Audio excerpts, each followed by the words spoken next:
Yo, welcome to the Monix Project. I'm your host, Monix. Before we get into today's episode, I have a very important question for all you listeners out there. Are you looking to buy, rent, maybe even sell your home or property in the Las Vegas area? Well, look no further because today we have our very first sponsor of the Monix Project, my very good friend, Kylie Elu. Not only is he a badass on the mats, but he's the realtor you need. Working with Berkshire Hathaway, he can help you find exactly what you're looking for in today's market. For any questions or inquiries, you can find him on Instagram and Facebook at Realtor Kylie Elu. Again, that's Realtor Kylie Elu. Hit him up and he'll get you right with any of your realtor needs. One more time, you can find him on Facebook and Instagram at Realtor Kylie Elu. That's spelled Kileyyellul. Again, Kileyyellul. Thank you so much for supporting the Monix Project. Now I hope you enjoy this episode. Yo, welcome to the Monix Project. I'm your host, Monix. Today we have a very special episode. We have my boy E on here, Elmer. Elmer, you want to say what's up? What's up, everybody? How you guys doing? Thanks for having me on the show, brother. He has the radio voice. I know. I was gonna do it first. You beat me to it. Damn it. Sorry. And my boy Sean Paul returning. He's gonna co-host this episode with me. Want to say what's up, fam? Hey, man, guys. Thanks for having me back again. It was really an honor. I'm excited for what's gonna come soon. Yes, sir. Let me pull this down for you real quick. Oh yeah, there you go. There you go. All right. So I wanted to interview you, Elmer, and you're popping out here in Vegas. You got everybody comes to you.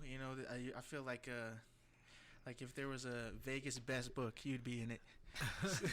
So I wanted to get your come up and how you came here and how you got to now. Yeah, I appreciate it, man. When I first got to Vegas, I really didn't know what I was going to do. Mm-hmm. It was one of those situations where you just kind of went with the flow. Mm-hmm. But I was looking for a positive direction, obviously, right? So my first break in Las Vegas, so what's funny was when I left the Philippines, I was originally in San Diego. And, coming back, living in the Philippines for a while, I starting on my own again. Mm-hmm. So all the homies in San Diego were everybody got houses, everybody got their roommates and all that stuff. So I was like, all right, you know what? Couldn't really find jobs there that was worth the money as far as rent. Mm-hmm. I mean, I think it was like in Chula Vista. I think the room was like $650 or something, $700 or something like that for a small room. Man. And so I was like, you know what? Let me see what's up with Vegas. One of Trey's godfathers, Joe, said, "Hey man, when you get back stateside and things aren't going on in San Diego, hit me up. Las Vegas has a lot of opportunities as long as you're willing to work." And what year was this? This was 2000. Well, he hit me up in 2000 because it was just right after Trey was born. Okay. So I was like, man, I got to get my life together. Graduated, came out here. So when I started to see that San Diego really wasn't where I wanted to restart life, mm-hmm. hit my boy Joe up, and I was like, yo, man, what's up? What's out there? What's good? He's like, you ready to come here? I was like, yeah. Let's go. And of course the family was like, Vegas, really, of all places? I'm like, look, we're gonna see what's going on. And I ended up with a job at Harrah's on the Strip as front desk agent. And when you break into the industry, you do the graveyard life. It was terrible. I was like, man, this sucks. But because it was like you really didn't have a life. Everybody was sleeping when you were up working. And Harrah's is actually where I met Nikolai and Tiffany. Oh, wow. Yeah, that was 2000. Yeah, 2002. Yeah. That's how far back we go. And I met them. They were at the front desk with me as well. Noah and Tristan's brother, or mom and dad. So met them there. Again, it was a great time in my life. Because, you finally getting to do Vegas. You got a little bit of money. Not a lot. Mm-hmm. You'd have to sometimes you'd have to wait for that deposit to hit that bank. There were days where I'd be, yo man, I gotta wait till midnight for 2 business hours. Yeah, I gotta wait, But it was humbling times, and when I was at the front desk, I learned so much that I had to unlearn. Oh wow! Especially with dealing with people. You know, when you're younger, you got a little temper. You get into the customer service industry, it really just opens you up to, if I have this type of attitude, this is the type of day that I'm going to have, because that's the energy I'm giving you as a customer, right? Yep. So I like to always have positive vibes, because that's just how we want to be treated. Right? You're coming to Vegas, all that stuff. So I learned a lot. And so even how to talk to people and the cadence of which you talk to people. Because you have to learn to connect with people, right? No matter, like, I like to say that people are going to see past. I mean, yeah, they can identify, obviously, that I'm a minority, but when they're dealing with me, they're not looking, you know, like, oh, this is. So I had to change and learn a lot of things. The one really cool thing, though, was I'm a freakishly, well, not freakishly, but I'm a pretty fast typer. So that's what, you know, I think I was like 84 words per minute that I can type. Dang. Yeah. Holy shit. Yeah. I'm having a hard time hitting 35. Damn. So that really got me, that keyboard dexterity is what helped me do my job fast, because I'd be like doing my work and I'm looking at you. And like my average check-in times were like less than a minute. The entire and if it was a difficult situation, I had enough energy to give you that I'm, you know, like I'm doing my job. Yeah, I'm really sorry that, you know, and I'm doing my task At the same time. Man. Because it's just like, and I'm, you know, I'm sure Nikolai and Tiffany, they're, you know, but that was something early in the game, right? That I understood. So, how I, you know, moved up, and I'm an executive host for Caesars Entertainment. Yes. And how it came up was one day I got put in a VIP. And when you're at the regular desk, there's a certain way that it's pretty much, if somebody fell down and said it's your fault, you say, back in these days at least, I'm sorry that happened to you. So it was always that customer service. Harrah's was big on customer service, right? Because Park Place was a little more bougie. They had Caesar Palace, all that stuff. But Harrah's at the time, you had the one thing you had to focus on was your customer service. So when I got moved into VIP, I remember this guy's name. I remember the suite number, right, that he got mad at. His name was Norm Smith. Right, I don't know. It's not like, probably shouldn't be saying names, but bleep it out. You know, no, it's fine. His name is Norm Smith. You know, a lot of Norm Smiths. Many of them. Yeah, There's so many shit. Right? So he comes in. He's mad because he didn't get the suite that he got last time. So he was with friends. I didn't realize he talked up the room that he was gonna get, and then walked in, it wasn't the room that he thought he was, and all his friends are like, oh, this is it, you know? So he's coming down to me, and he's mad at me. All I did was check this dude in, because they said everything is done for you. You just got to just check people in. You don't have to look for rooms and all that stuff. So he's laying it on me. He's ass chewing, just like, just talking big, especially because he had a crowd of 4 people, right? And in comes these 3 dudes in suits, and one dude goes, and again, all my managers at that time, customer come up, it's always very, you know, what's going on, I'm sorry that happened, et cetera, et cetera. This guy walks up in a suit, he goes, first off, you're not going to talk to my agent like that. And he started getting on a keyboard, started typing. And he goes, the only reason why you were in that room last time, said this real loud in front of his crew, we had no other rooms to give you, so you got an upgrade for that weekend. He goes, and if you ever come in here talking to any of my agents like that, I'm going to have you're not going to be able to come into any of our properties ever again. 86. Pretty much. So at that point, I was like, Okay, keep going. so, right? So at that point, I was like, damn, who, you know, I literally was like, yo, man, who's that? They're like, oh, that's Bob. I was like, okay. What's he do? Oh, he's a host. I mean, what's that, you know? Oh, they're like, you know, they got to make sure this, that, like the customers, you know, become their friends, and they take care of them. They book their trips. Build a relationship with them. And they're like, and on top of that, as you see, they got to kind of keep them like in line. Right. I was like, what? And they wearing fancy suits. I go, is that like a company? This is how green I was. I was like, is that a company issued suit? It's like, no, man, that's them. I was like, oh. And what about the casino? They're like, well, think of it as they're walking around like little presidents, because all the different outlets are going to do what they need to do to help you because they know it's for a client. Right? So I was like, damn, okay. So anyways, I was like, I was inspired, bro. I was like, you know what? Pays well, suits, da-da-da, that's a come up, right? Yeah. But everybody in the company wanted to do that. Anytime there was an opening, it was just dog eat dog. I didn't want to be one of those people that was telling them, hey man, I want to be a host. I just did my job. Right? You know, just do your job, let it work for you. And one day, this host, you know, I was just like, you know, I would call him, hey, Matt, I got your client here. It looks here on the system you could do $75 in comps. You know, his bill was $300. But based on his play, I might do another $20, $30. And he was like, really? I'll talk to you later. I thought I was in trouble. I was like, damn. Over something. He actually came up because I like the initiative. What are you trying to do? He's like, I've given you my work before, and I've never had to question you. What do you want to do? And I was like, funny you should ask.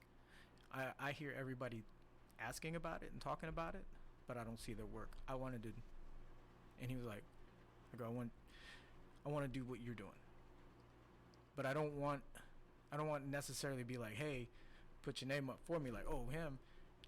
I want to learn what you're doing. I want that mindset, right? Because it's easy to say yes and no. Right.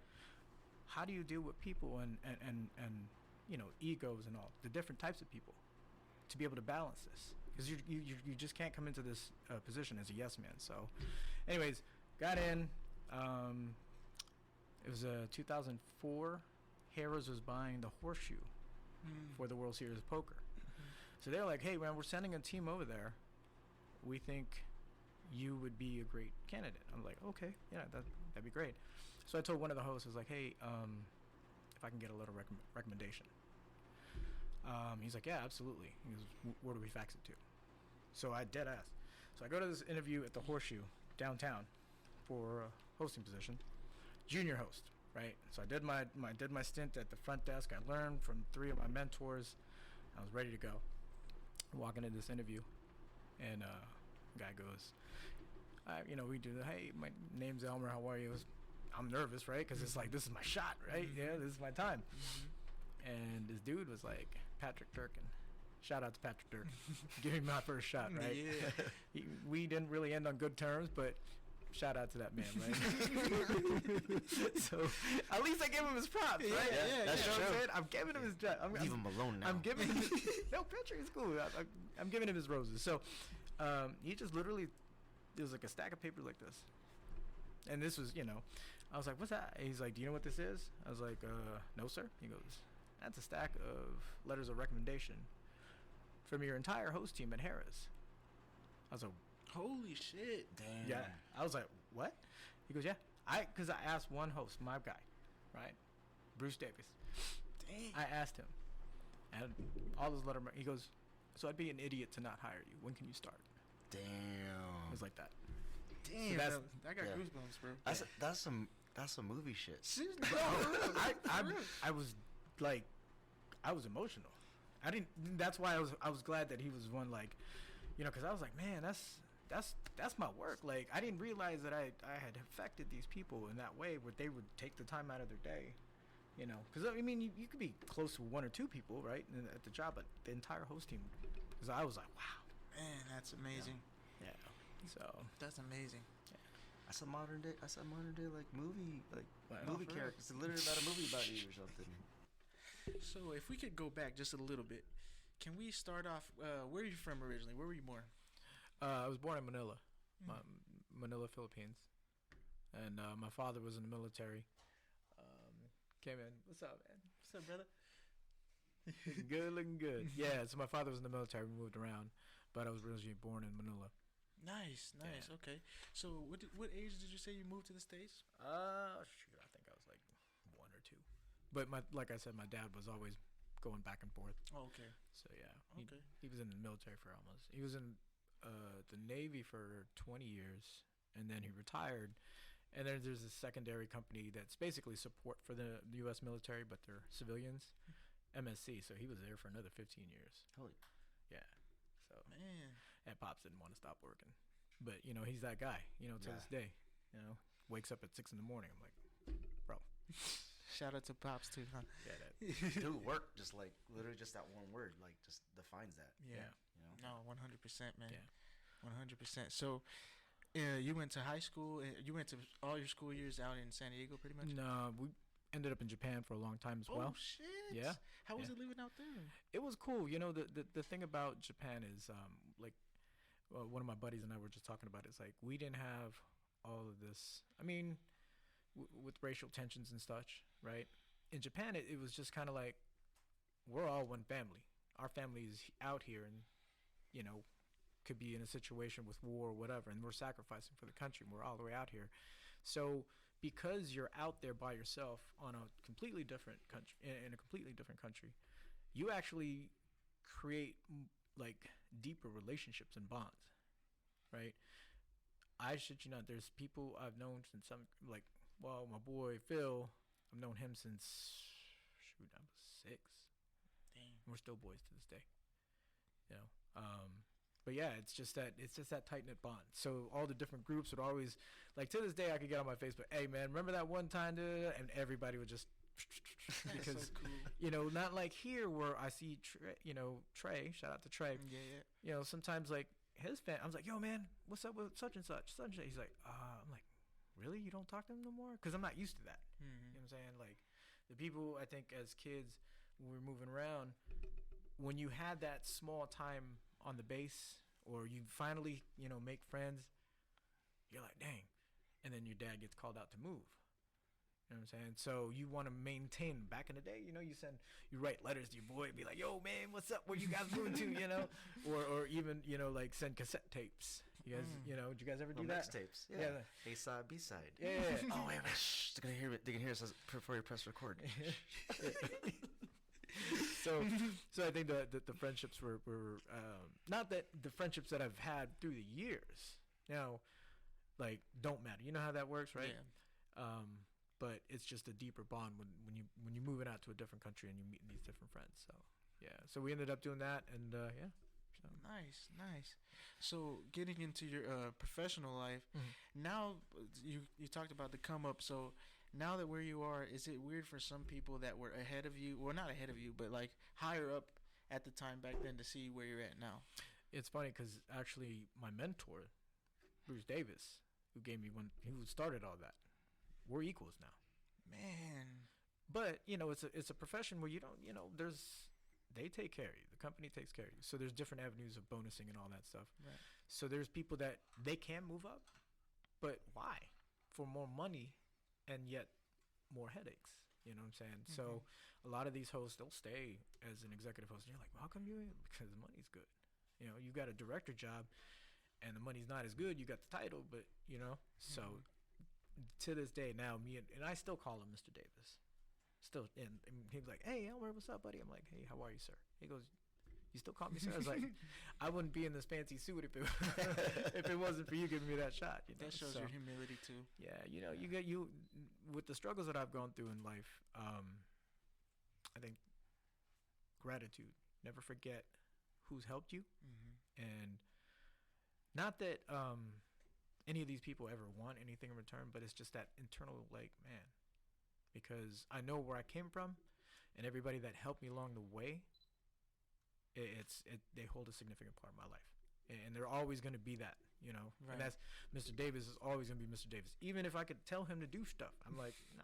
He calls me, I'll pick up. Like, yes, sir. He's like, oh, are you off? I'm like, yeah. He's like, oh, I'm so sorry. I'm like, no, because if it wasn't for him, I wouldn't have this day off, right? Right. I know it's pretty crazy how like you. When you perceive yourself as a positive influence in someone's life, and how much of an impact you can make by just giving that positive influence or that positive energy. And that's where, like, for me personally, like, as I've gotten older, you kind of just think that, man, like, certain people are you just want certain people in your life forever, because you understand that they're the type of person that's going to make you better. And no matter if you have your differences or similarities, like, I think that from a consistent standpoint, this is the type of person that's going to kind of like continue to advance, so like I think having that mindset just gives another person motivation, you know. Right. So that's how I look at this guy right here, and it's like, you know what I mean. Like, I know that this guy's gonna be part of my life for the rest of my life. True So, that. Yeah, and that's how I feel about like everyone here in the family. You know, like everyone, Atos, James, Mitch, you know, Blas. Like we can Shout keep out to naming. Blas. But Shout it's out like, to Blas, yeah. too, yeah. So it's just crazy to think that these are the people that I want for the rest of my life because they're helping. They're helping just me and everyone else. And you know, the similarities of the people that I'm tight with, right? That I grew up with, that you know, bond. I take a lot of these. I feel that type of energy from somebody. Like, even if that's not crew, right? Because you know how these are my guys, right? Right. But you guys come along, and I can keep you in that same group because it's that energy, Right. right? It's that it's just you just, there's no faking it. You just know. Yeah. You know. That's just, you know, some people, you're just like, you try to be nice, you try to, and they're like, And that's what's a great thing about it is like you as a person, you're able to accept when, like, you know, you're not everyone's gonna like you, you know. I think I learned that in the more later part of my life. I wish I learned it when I was a little younger, so I'm able to, you know, like give my best, you know. So Yeah, I still struggle with that. yeah, Still. yeah. You know, the one thing is like, it's funny because, you know, you'd be like, I don't care, but why? I want to get to that. yeah. Because if there's something that I'm doing wrong that I don't know that I'm doing wrong, I want to at least know about it. Not to make that person happy, but just be like, okay, because again, you know, as we're getting older, we're learning to have more boxes to check, right? You got to be more responsible here. You got to be a great father here. You got to do this. You got to do that. So I think in growth, we get more boxes to check because we're starting to learn, right? We accrue knowledge, like you said, from people that you keep tight in your circle, whether they're younger, older, you know, because you can always gain knowledge from, you know, different avenues, right? And I think that that humility, you know. Yeah. Yeah. And I think there's a connection to kind of like jiu-jitsu, like you said, like you basically are looking at tape of your worst part of your game by asking that person, like, you know, where does that come from? Not that I care or have to validate you, but where you're coming from at that standpoint, I guess. Yeah, and it's about self-improvement, right? Because it's easy to pat ourselves on the back when we're doing good, but can you pat yourself on the back for not doing good but still trying? You know, and some people can't get past that, and I think some people have challenges with that because with, like, you know, wanting to compete because they don't want to feel like they're failing. We're all gonna fail. You know, I failed, you failed, everybody here failed, right, at something. But it's funny because it's become such a tagline in jiu-jitsu, right? And it's like, it's not about failing, right? You don't fail. You fail when you stop trying. You know, and I think that beauty of that art makes it like a cult. Yeah. Right? I can't stop talking about jiu-jitsu. I'll find somebody on the street and they'll be like, yo, that's a nice shirt. Oh, really? Like, I'm always trying to promote the sport. Like, you know, it's like, you know, shout out to my family, my team and all that stuff. And it's like, what side of town you live? You live north side? Oh, I know who you need to talk to, you know. Yeah, I got the North Town fam. I got you, right? Man. So it's such a big part of my life now. You know, and I think that I can take my lessons that I've done or the lessons that I've learned and now and just be like, oh, man, this makes sense. All right, I'm in a bad spot right now. If I freak out, I get mad, I stress out, there's nothing really I can do, right? I'm just going to get myself tired. Right. So you got to think through the problems. What's bothering you? What do we need to do to address that problem?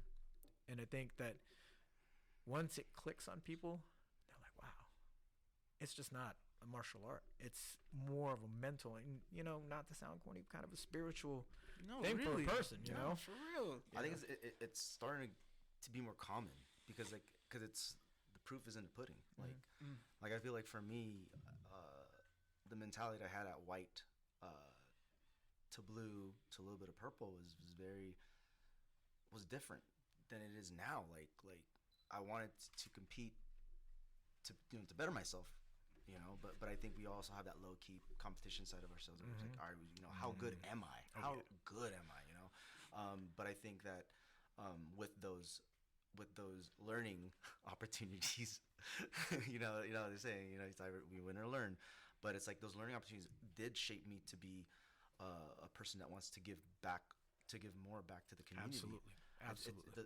Those humbling moments, and it's not even just about the competition part. Sometimes it's the turmoil that you have within your team or friends. Is that like this particular, as I'm getting older and growing with the art, is I'm learning to use those methods into the relationship, and understand that sometimes we're not going to agree, but it's like, at least let's give ourselves the benefit of doubt of respect. Yeah, and you hit it right on the head with the word turmoil. You're dealing with jiu-jitsu and life in general. You're dealing with your own internal turmoil, right? You'll come in some days and you're just boom, hitting every move, just everything is slowed down, matrix, and then you come back next week and you're the shit. What's jiu-jitsu? Yeah, you're like, I feel like I do taekwondo, and I came in last year.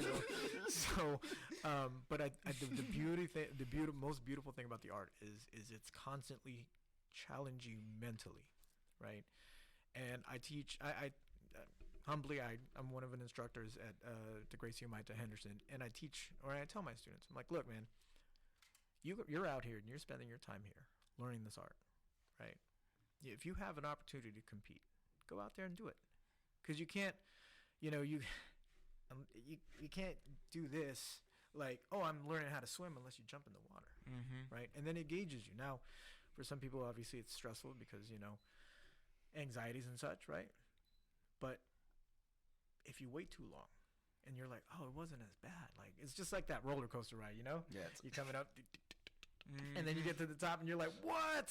And regardless of the outcome, you're like, man, I'm going to do that again. Yeah. Damn. As much, I hate to say it, but you're right. Yeah. I mean, yeah, man. Since Brown, like, we're at Brown now and we're still like, bro, can you imagine? Like, we used to be at the end of the line. I know. That's I remember awesome. those days, man. That's awesome. We used to be at the end of the line. Me and him, I'd be like, and mind you, he was a sandbagger. He was training jiu-jitsu on and off for like 2 years. They don't know.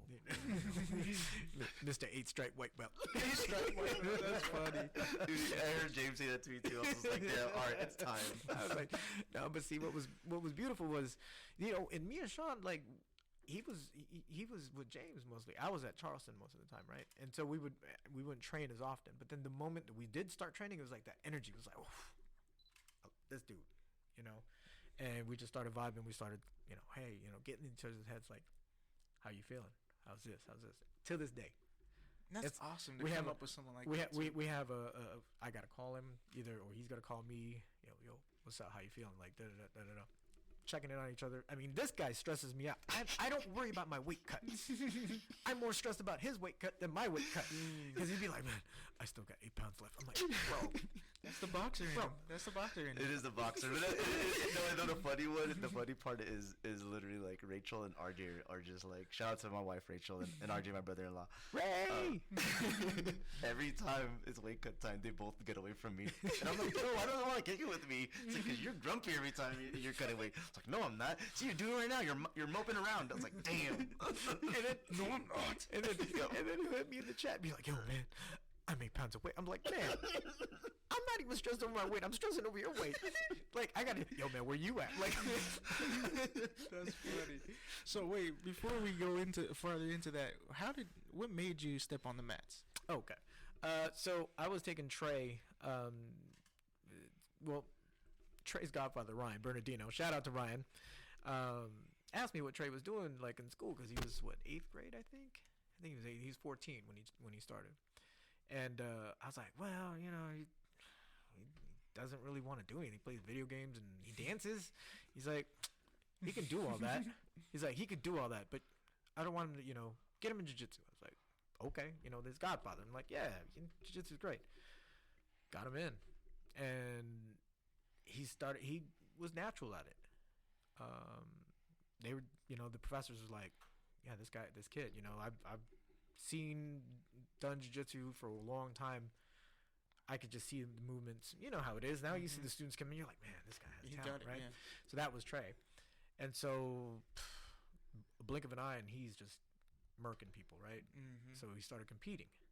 And so for me, I was like, well, I was back in my day, I was in my meathead days. I do tough mutters. I don't. Always remember that. I don't need to wrestle around with men. I know how to strike. I did boxing. I see red. If I see red, oh, it's over, bro. You don't know my So mentality. I was there. So, but then like when Trey started competing, I was like, you know what? I do the fitness stuff. I do all that. I want to help him get better. You know, I want to help him because he was, you know, obviously he was going through his puberty times when he was 14, 15, 16. So I was like, all right, this is the time he needs to start lifting with all that. But at the same time, I wanted to know what he was going through. So finally, after, you know, it was a year later, I was like, fine. All right, I'm going to join. I remember it was December 2015. I was telling Jen, I was like, you know what? Fuck it, I'm going to join. Yeah. And Jenna's like, okay. You know, shout out to baby girl. She's like, you baby girl. Future guest on the show. Yes. Shout out to Jenna. So she's just, you know, she's always been supportive of me, right? Whatever it is, I'll be like, do this. Okay. Yeah, I got you, right? So anyways, my first day, right? Bro, I came in there, tied my belt, because Ryan taught me, hey, man, you representing me now. I was like, damn, okay. You heard his voice right now saying I that. couldn't even buy her like a cheap gi. He made sure I had to buy a showy roll. Like, I'm like, damn. Seriously, I didn't even have a, like, he was just like, this is the gi that you're going to get. Like, Ryan was bougie about his gi, right? He's like, no, you're going to get this gi. And I was like, how much is it? He goes like, it's like $200. I was like, I got to spend $200? He's like, it's worth it. Just buy it. Trust me. Just do it. Just do it. And Ryan goes, just do it. All right. So, yeah, man. So my first class, I had Mitch as a partner. Wow. Yeah. Damn. Yeah. That is he was amazing. purple belt, right? So Yeah. you know, mind you, at warm-ups, I was dying, bro. I was like, damn. I was dying with the hip escape. I was like, what is this? I was like, I'm flapping around like the goddamn ground, right? So, I mean, it's different when you see him, you're like, I can do that. And then your body's going through the friction, right? Mm-hmm. So I was dying at warm-ups, and then come rolling, you know, we do the technique, whatever. And I mean, I don't remember the technique, but come rolling, Mitch, it was me and Mitch. Mitch about passed my guard, like, say, 0.2 seconds, mounted me, and I tapped in, like, 0.6 seconds because of the pressure. You know, shout out to Mitch. To this day, that was my first day in class, and I fell in love because I'd never felt that way. Like, holy shit, I am absolutely helpless. I need to know this. Do that one day. Yeah, man. I'm still tripping out like how we first met was in 2015. Yeah. It was actually my first Jiu Jitsu World League where I actually got my first gold medal. Hey. And I remember it was also Trey's too. Yes. That was his first gold medal. No, it was 2000. Yeah, it was his. Because what's funny was earlier that year in May, we had a Jiu Jitsu World League at the Cox Pavilion. And this is when we were still like under the UFC banner. Yes. Yeah. I remember Trey got mobbed. Yeah, and Trey got mobbed. Like, poor kid. And you know, it was cool though. What was crazy though, like, me and him lost our first matches. And then, you know, fast forward to Jiu-Jitsu World League 2015 where I met you, and I was like, holy shit, we both got gold medals. I remember when I first met Nino Ryan, and he was just like, you Filipino? Like, oh, you're under me now. Like, he just gravitated to me, like, you're coming with me. It was funny too, because I was such a rookie then. You know, the patching, right? I tried to sew that motherfucker on hand by hand. Oh my God, he was coming out through the fight. And then Trey was wearing a showy rogi. I was like, man, that looks bad. Let me just rip that shit off.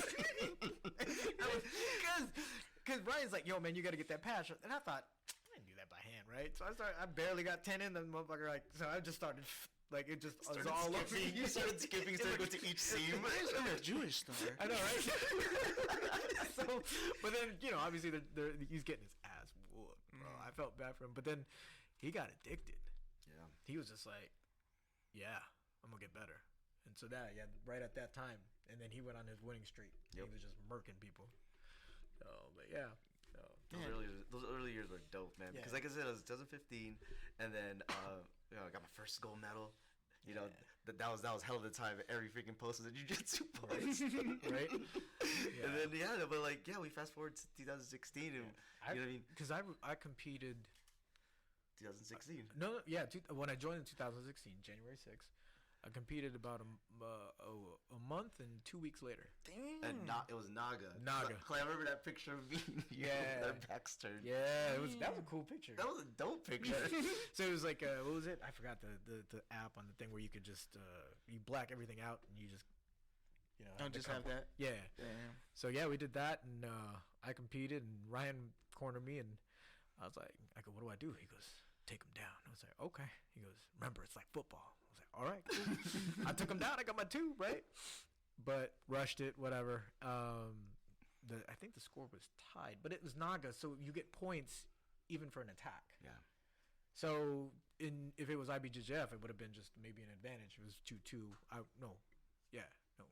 3-2 because of the takedown. Yeah. So yeah, and so I got addicted, and then 2 weeks later went to Jiu Jitsu World League. It was my first Jiu Jitsu World League. It was April in 2016. Got my first silver. Right. Was it San Diego? Yeah, San Diego. Yeah. And then it was May of 2016. The IBJJF Open, Las Vegas Open. That was our last white. That was our last white belt tournament, bro. And I actually competed hurt. What's this called? It's actually Christian. Christian, I was doing a baseball slide, right? And I was trying to he had my ankles clamped, and I'm my dumbass. I'm trying to knee cut, right? Boop. Oh, I do remember. Do you remember that? Yes. It was bad.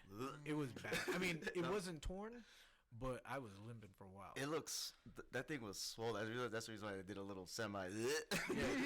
And so, but I had signed up for the tournament, and at the time I was so just. So I was like, you know what? I'm not gonna not compete. So I had to change the way I got ready. So I couldn't run. I mean, I didn't know anything about, shout out to Hugo who put me on game on how to actually prepare for a jiu-jitsu tournament, right? But at that time, I couldn't run. I couldn't ride a bike because obviously legs. So I would go to LVAC, and the little hand bike. The one's like a climber. Yeah. Yeah. No, it's like you spin it. Oh, you spin it in my bad. Okay, that one. Right? Not, I was thinking this. Yeah. No, dude. That actually that gets you tired. I was like, what? So I was doing that, and then I'd go to class, and I'd be like, yo, start in side control, but your knee, I can't do anything, so I'm gonna learn how to defend. So I got super comfortable in side control and mount, because I couldn't really, take my back because my knee, right? So yeah, I did that, and that was memorable because when I won gold, I hit him with a foot sweep. Boom. Oh yes. Yeah. He tried to foot sweep me. Bam. Hit him right back. Bam. Passed. And then he scrambled, so I almost took his back, but my dumbass didn't know how to get my hooks in. Whatever. He was strong too. I was fighting at medium heavy then. Yes. So he's strong. So we got up and he scrambled, and it was like a 4-minute judo match with one knee, dude. It was pretty crazy. Yeah. But anyways, I won. It was like, wow, that's that feeling. Okay. Yeah. We're gonna try and do that again. That was our last one before we got to blue. Yeah. But rewinding back to Naga. Oh God. Oh yes. Sleepy time. Sleepy time. So for Elmer, we actually competed at the same time, completely at the same time. But so Ryan was with him, and I forgot who I had with me, but I remember so he lost. Oh wait, we got to go back to when I lost. Go so, real quick. Yeah, go. It took me dead ass after my first competition, and you know how that your adrenaline is going, right? You got that adrenaline dump. I ain't ever felt anything like that because I couldn't get up out of this chair for 5 minutes, bro. The next fighter, the referee came. He's like, "Sir, you got to get up." And I was like, I looked at Ryan. I was like, "I can't. Help me." I remember this dead ass dude. He was carrying me to the podium, dude. He was just like, "What the fuck? You're so embarrassing." And then listen to this guy's first one. Well, running back to you, I just remember fucking Ryan doing the fucking memes on you. Yeah. Oh, you asshole. Because he had to carry me to the podium. Oh, man. And this was at the Las Vegas sports place, right? So you got to climb stairs, bro. Oh, and I had dead legs, bro. Oh, fuck. He was like, Jesus Christ, you acted like you just... I was just like, I'm so tired. That's funny. So on to me. This guy, you got to check this out. So back at the same time, he loses obviously his situation. My ass went to sleep. Dude, I got put to sleep, and it was a suicide choke. Yeah, well, I thought I was with it. It was the guy I beat at Nogi first. I remember because every time I see that one, I have that stupid ass like. Well, I saw stupid. I actually really like it. Is I had the Vegeta freaking rash guard. Yeah, pretty cool. Yeah. I actually have a picture of Ryan like actually like captioning saying like like him actually coaching me like the still shots pretty cool. Yeah. But they didn't hit you with it. Where's your rash guard? Yeah. Sorry. No, you good. But hit him with the subs. Trying to make it sex. Don't stop there, man. So I wanted to beating him at Nogi, and so we meet up for Gi. Oh my god! And I fucking take him down, and I was like, cool, I got my 2 points, but he did the suicide choke. Dude, he was face down, ass up, sleeping. And that's the first time I've ever seen anybody sleep at a tournament. I was like, is he dead? No shit. They rolled him over. Yeah, no, it was. But guess what happened? He ended up getting second place. He got up and he beat everybody else, right? Yeah, it was. I was like, damn, this dude got heart. This dude is a zombie. No, I just remember like actually waking up and on my back, because the crazy part was, all right, so I don't know who wants to admit when they're asleep during like either a training session or a tournament. For me, I was actually like, for some reason, I don't know why, but I started dreaming about doing the laundry. Really? Oh, wow. So random. Oh, wow. Yeah, and I remember waking up going, oh, fuck. I'm still in the tournament. I forgot. Have you ever put to sleep? Oh, yeah. Christian put me to sleep. Oh, my God. What? Remember that, Christian? He kept that on his notes. He's like, yeah, I put that motherfucker to sleep. Leg locking, motherfucker. Yeah, no, like, it is cool because, yeah, like, I remember getting up going, oh, shit, that was embarrassing. But, like, I smiled. It was actually, I kind of laughed about it, too. Yeah. And then they're like, do you want to fight for silver or do you want to just take the bronze? I was like, fuck it, I'm ready. Yeah, I already went to sleep. Might as well give it a try. Yeah. But, yeah, no, we actually went to 0. And it was 0-0, and the guy was like, all right, whoever scores just fucking wins. So I remember like I kept diving for the double leg, or then it went to single leg, and then eventually we fell out of bounds, but I kept on the takedown. I was like, oh fuck, I fucking went with 2 points at least. Damn. Speaking funny. of going to sleep, so I tap fast, right? I've never been put to sleep, except when I was taking a fucking picture. Oh yes. So we did Red Mat Sunday. You know how my nephews come out. You know, we do a little lab work, right? Red Mat. It's so dope. Shout out to the Red Mat crew. Yeah, Red Mat crew, man. Yeah. So yeah, we're taking a picture. No, and we always do a good picture, right? Everybody's and we're like, all right, let's do the choke picture, right? It's been a tradition. So Trey hits the timer, 10 seconds, right? And then everybody just starts choking each other, right? It's 10 seconds. Noah has me in a fucking rear naked choke, right? Oh. So when I guess the picture was done, I snapped too, and I'm just sitting there, and I was like, "Are y'all taking the picture?" He goes, "We took it already." I'm like, "Oh shit! I think I went to sleep. Why are my fingers tingling?" Noah put me to sleep waiting for a picture, bro. That's hilarious, bro. I'm like, God damn it. That's hilarious. And I'm not gonna lie, man. Sometimes like the open eyes when you're getting choked. Embarrassing. Christian, take a picture of me. And you awake, bro? I'm fine. I've had that when I hit somebody with a cross choke, they land on my chest and I die like this. I'm like, oh shit, he dead. I better let go. You good, bro? Yeah. The noise too.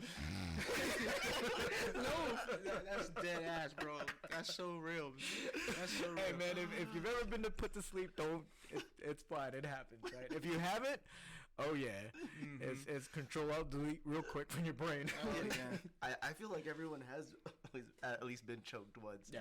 You know what I mean? But it's funny when you're getting choked, everything starts to slow down. Yeah. And then the room it's light, and then it gets a little dark. You're like, oh, pixelates, right?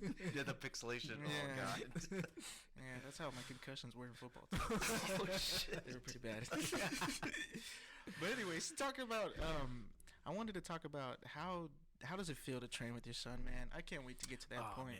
Man, it's funny because they're like, and shout out to like just the art, because any other sport, son would be yapping at the father like, "Oh, I'm moving your ass." Like, he's always very just but it's amazing because obviously I started after him, and he was already advanced at that time. Or after about a year, he was already trying to hit bear bowls, all this stuff, right?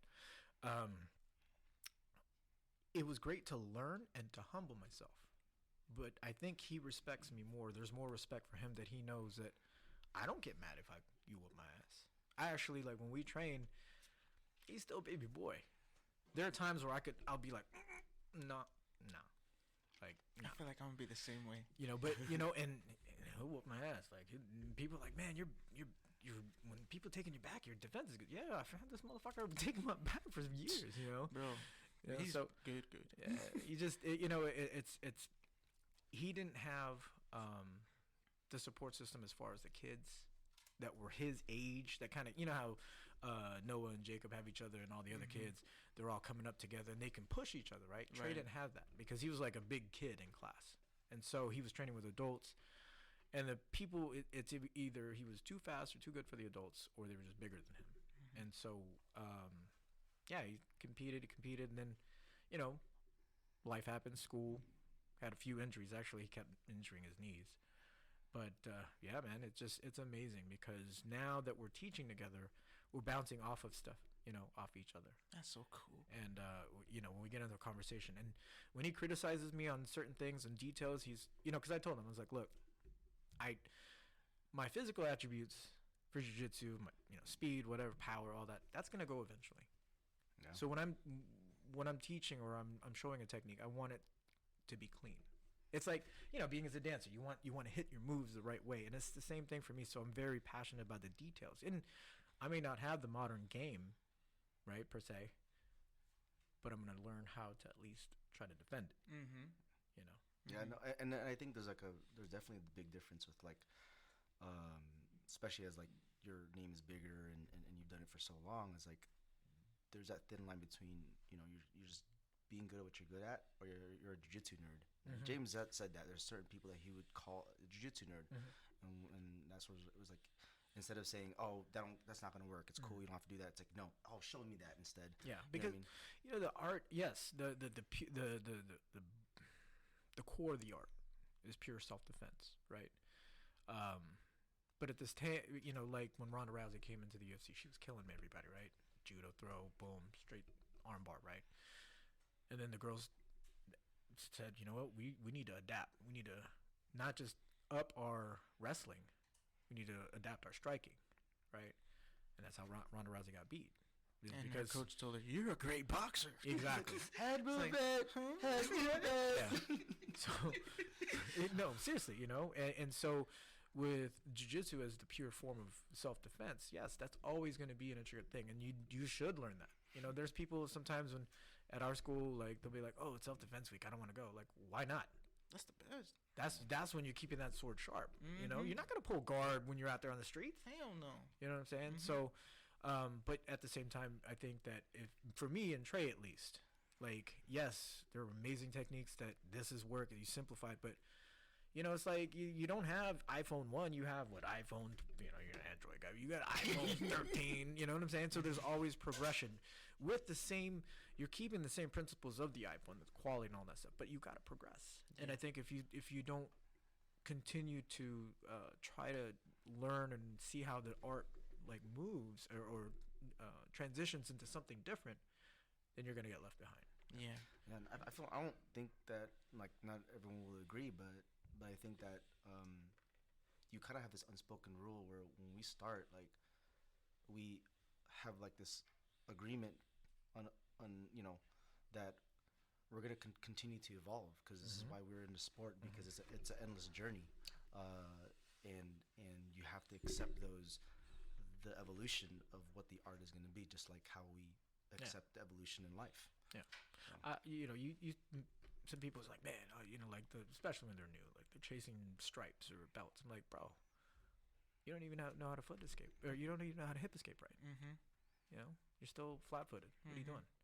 So for me, it's like, I mean, it sounds corny, but I'm gonna be doing this till you can't. Yeah, till the wheels fall off, or till I can't.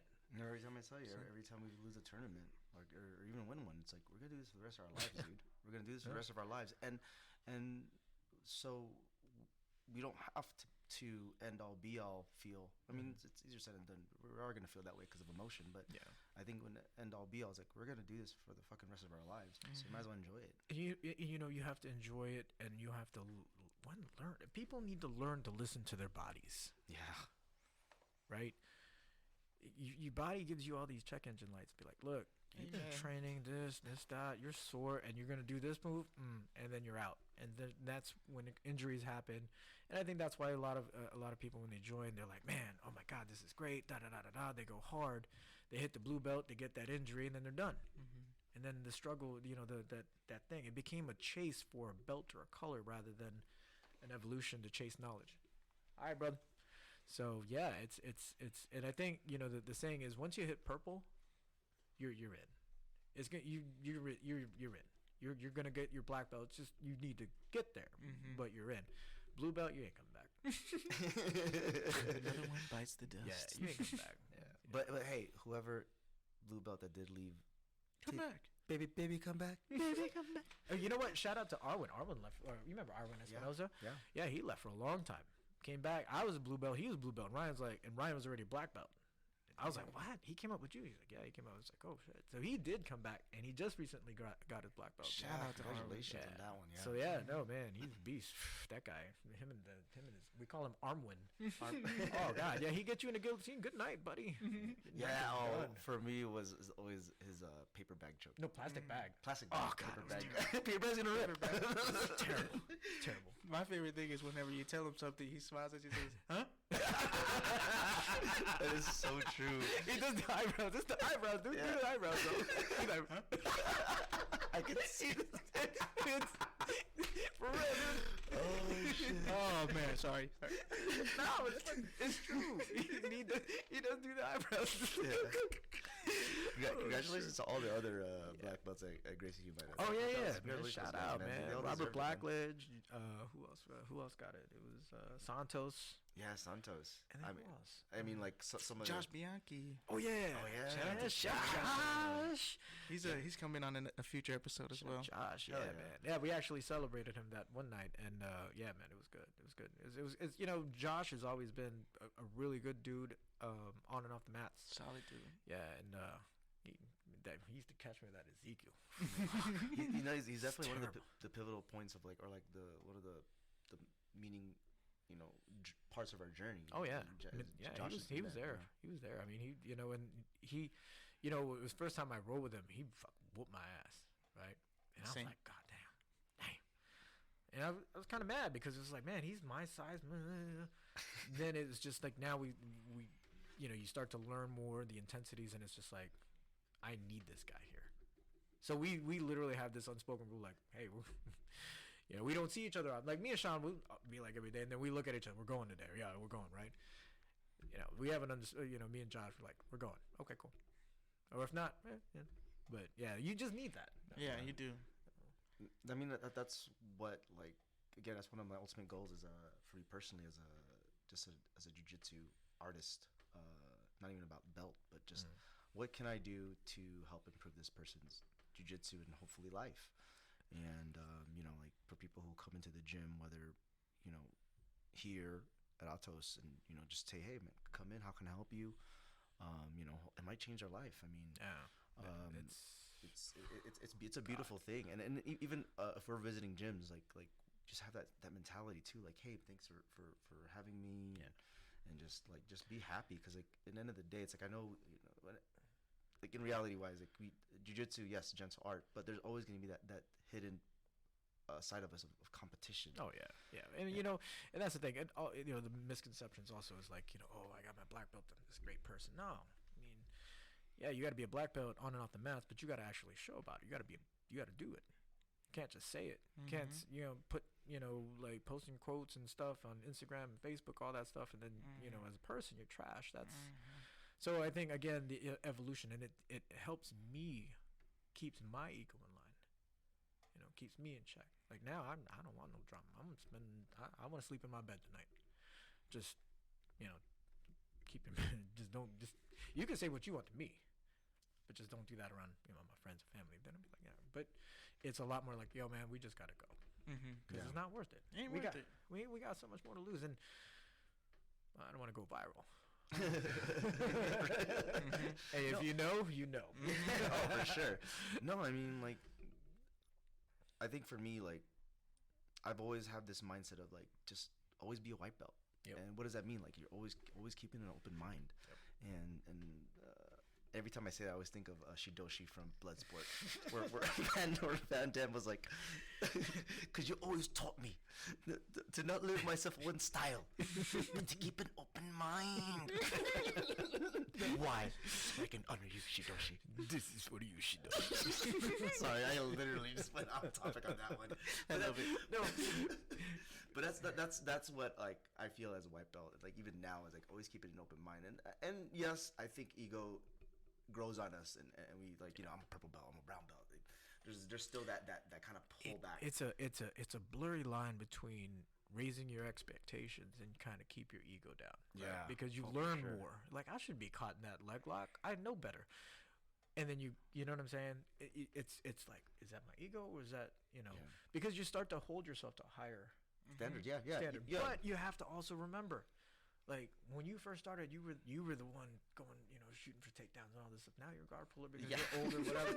But then there's gonna be the dude, the replica of you that just goes in and actually takes you down. Yeah. Are you gonna get mad? No, and you know what, you're right. Like, I think Are you from gonna be like, oh, what? No. Yeah. Or be like, oh, that was dope. Yeah. You know. And we're human, and there's been plenty times where I did someone else that was younger than me, or like in a lower level than me, like, get me, and I'm not gonna lie, like, I had, you know, my feels hurt and stuff like that. But, like, I think what's great about this art is, like I said, the learning is what shapes us as people, not the wins. It's more of the learning, and it's because of that will help shape me into, like, smiling after I get tapped by, like, you know, smaller Oh, God. dude, or, you know what I mean, and kind of like, oh shit, show me that again. Like, Yeah, that yo, was But you know dope. what's dope? You know, it's funny, like, after a loss, it hurts because, you know, if you prepare the right way, or even if you don't know what you're doing, but you're mentally preparing yourself and physically preparing, you're coming to class, you're doing this, you're making the sacrifices, and you don't get the results, right? I always hold my head low, but then when I look up and I see the people that I love and the people that I train with still clapping for me, still giving me that, I respect you. Mm-hmm. You know, you went out there. That's like, wow. And I literally will wait before I look at my family right after a loss. And I can see them, and they'll look at me, and I'll look at them, and I'm like, all right, I'm good. You know, we're going to get better. And I think as a competitor, I want to be an example to my son and people that I do teach that, look, you may not want to compete. That's fine. If you try it once or twice and you don't like it, or whatever the case may be, you get injured, life gets in the way, great. But I want you to know that if I'm teaching you something or I'm showing you something, I've actually done it. Battle tested. Yeah. It's not, I looked it up today Mm-hmm. and I've never actually hit it. Mm-hmm. You know, so I mean, you just like, and it's funny too, because you'll see, like, you're teaching, like, when somebody you teach hits a move that you taught them, It's beautiful. or they hit the move on you, yeah, damn. or they submit you with your move. You know who I'm talking to, boys. Right? But yeah, it's like, wow, like, that's dope. You know, because it's like it worked, and you pass that part of the art on to somebody else who's going to be like, yo, this is what I used to do. And that's the beautiful thing about that art, because it's just ever evolving. Right. You know? I think you're talking about Jacob's move, the Ezekiel, right? Oh yeah. Oh yeah. Oh yeah. Jacob's Oh no. And the cross choke. They hit me with the cross choke. I'm like, God yes, damn. damn cross choke. You know, it was funny too, because when Jacob and Noah first started, so obviously Noah, we were close with Noah, right? And we'd bring Jacob to the house, and Trey'd be like, man, Noah just doesn't want to roll. I know he has it. Like, Jacob, since he was young, he didn't want to get tapped. He was competitive from jump, right? And he still carries that fire, right? And Noah just really didn't apply himself. And Trey used to get on his ass, like, come on, Noah, come on. And Nikolai would be like, just, you know, now we were like, this boy. You sit in his guard wrong, you get triangled. Yeah. Oh, and then he man. just toys with you. He just looks at you. Oh, you know? man. I'm also scared of Tiffany. Yeah. I'm sorry. It's funny because Tiffany, like, you know, we were always together, right? And she would give Nikolai that look and look at me. I'd be like, oh shit, I'm in trouble too. So I tell the boys, it's like, I know that look your mom gave you. I was like, I remember. Yeah. I'm telling you, dude. The last was at Nationals. Yeah. So I'm sorry, Tiffany. I'm putting you on blast right now, dude. But when she slammed that jacket on the floor, I fucking jumped like a little kid. Oh shit! Yeah, it's done.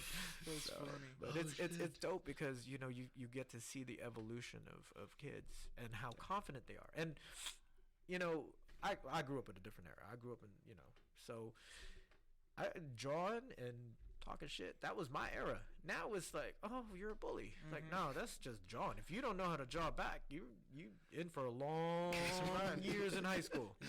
Yeah. Smiling with tears coming down my eyes. So like I'm on it. I call them ugly. I talk all this shit to them. And it's funny too because when people they're in school whatever, he's like, man, they say themselves, they like, there's nothing any worse that you could say that my uncle doesn't say anything on a Sunday. Gotta get thick skin. Yeah, but you know what? I'm proud of them. Really good kids, and they're obviously gonna learn, and who knows? And I always tell them, like, it doesn't matter whatever your career that you choose, the art is always gonna be there. So if you've got to stop or whatever down the line, art is always gonna be there.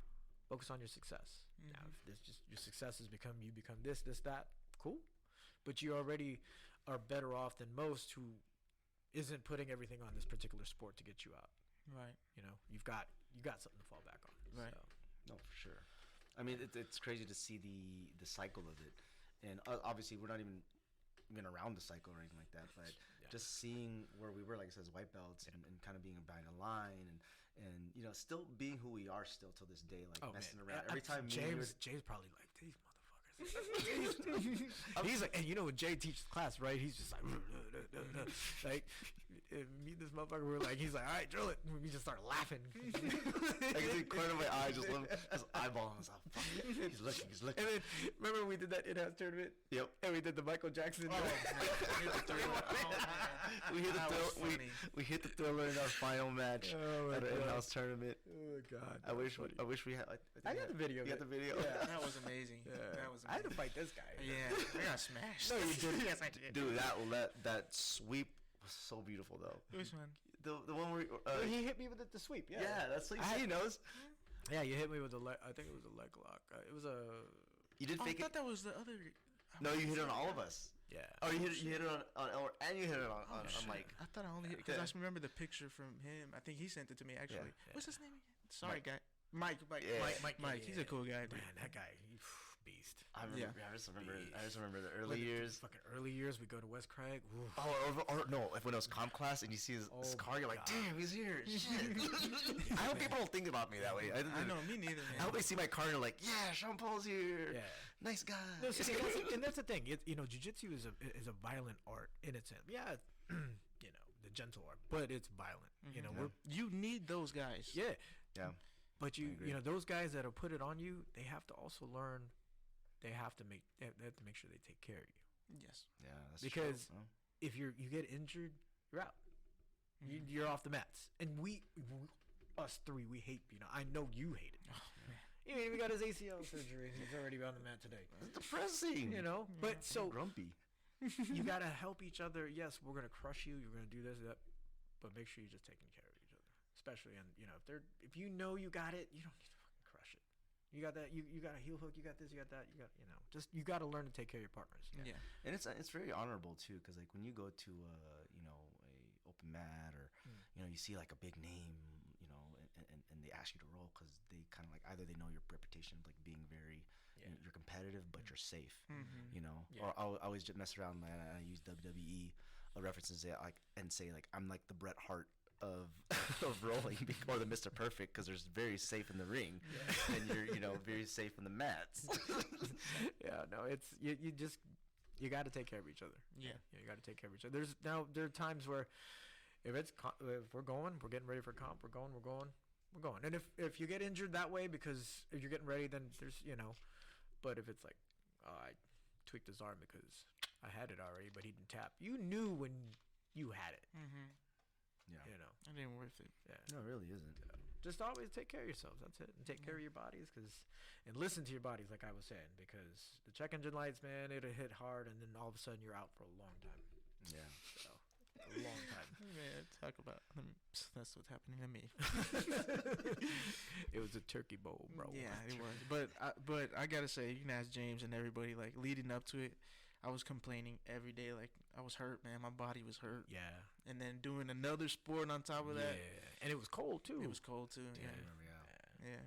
Actually, you worked on me before it happened. Remember my neck, my back was fucked up. Yeah. But you know what? It's a lesson. At least you know your knee is gonna be stronger when you come back. Right. And no matter what happens, like I said, easier said than done. But the mats will still be there. And when you do come back, it is gonna be rough and it's gonna be tough and you're gonna hate every second of it. But that's the beautiful thing. Yeah, that's the beautiful thing. That's punishment. You've been gone. Really? You're gonna deal with this. Take this, bitch. Yeah. And then you like that energy. You're just like, God damn, I'm tired. I'm tired, like to your soul. Like you know, you had a good class or whatever. You're driving, it's just quiet in the car. I don't even listen to music because I gas myself up going to class. I hit my 90s, my all of my stuff right. And the game's coming out with a new album, so that's one of my favorites. I'm getting gassed up going, and then when you're done and you just got mopped all day, nothing. You're just like, I don't want to listen to nothing. I'm just gonna sit here and be sad. I listen to smooth jazz. Like no, low key I do, or lo-fi. No, but it's funny because we walk in. We're going to jiu-jitsu. We do. Come on, ever viewers. You guys know that low key. You guys play something to hype you up. Yeah. It's natural, Oh yeah. But yeah, like I'll play my dubstep or whatever. But it's funny, every just talking about 90s, all I kept thinking about, and he's not 90s, well, kinda, is Cash Money Millionaire. That's all I thinking about, but I know it's not. You playing Tupac, which so is I have awesome. to, it's funny because when you talk about music, day of or day before, just chilling. I actually know the day before I could listen to whatever, but day of is just 90s R&B. Dude, oh my gosh. Because I gotta be chill. Because I can't be, you can't be all like this. And by the time you get on the mat, you're like, man, I'm tired because I've been doing this at home, right? So it's literally it's just like, boom, my Bobby Brown, everything's playing. And then when I get to the mats, when I'm starting to warm up, that's when my West Coast comes in. And then it's funny because I started listening to more, I'm going to say techno, whatever, to get right before getting on the mats. Really? Yeah. It's that continuous beat. Yeah. You know what I mean? And it's just and then you're just moving. It's weird. It's weird. It's weird. And actually mine is Calvin Harris's Awooga. Oh, yep. That's a early 2000. That was like mid 2008, 2009. It was a classic here in the clubs here. And when it came on, it was just people just And so so I'm literally I go from R&B to some gangster rap, and then I hit that one right when I'm getting on the mats. I gotta change it up, man. No, the Naga tournament was I always remember you putting those beats on my head, and all I heard was I don't see nothing wrong. I was like, I literally stood there for 10 seconds, like, what the fuck am I listening to? And then I hear started body rolling and shit. That's hilarious. That's hilarious. See, mine, I listen to Polynesian chants and stuff like that, and the whole time I feel like, oh, man, am I forgetting the trash? Is my dad calling? Is my room clean? Oh shit! So I'm on edge. Yep. Your ass is all tingling. Oh fuck! I gotta get spanked again and shit. I feel the belt. Yo, that's one of the hardest things is fathers. Yeah. I've spanked Trey 4 times with a belt, and he fucking deserved that shit. But each time that I did, I went into my room and I cried. Yeah, you feel it hurts. Terrible. Yeah, it's funny because there was something I read the other day. It said, when we were kids, we were watching our parents grow up.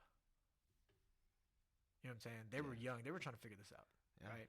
So when I would get whooping and my dad would get mad and then he would need a minute, I didn't realize he's probably crying upstairs.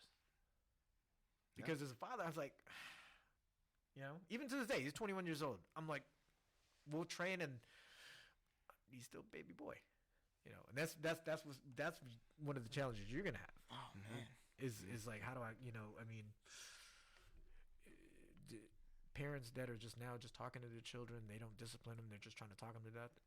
Do we really see them being good kids? I don't know. I mean, it's tough, but I think there needs to be discipline.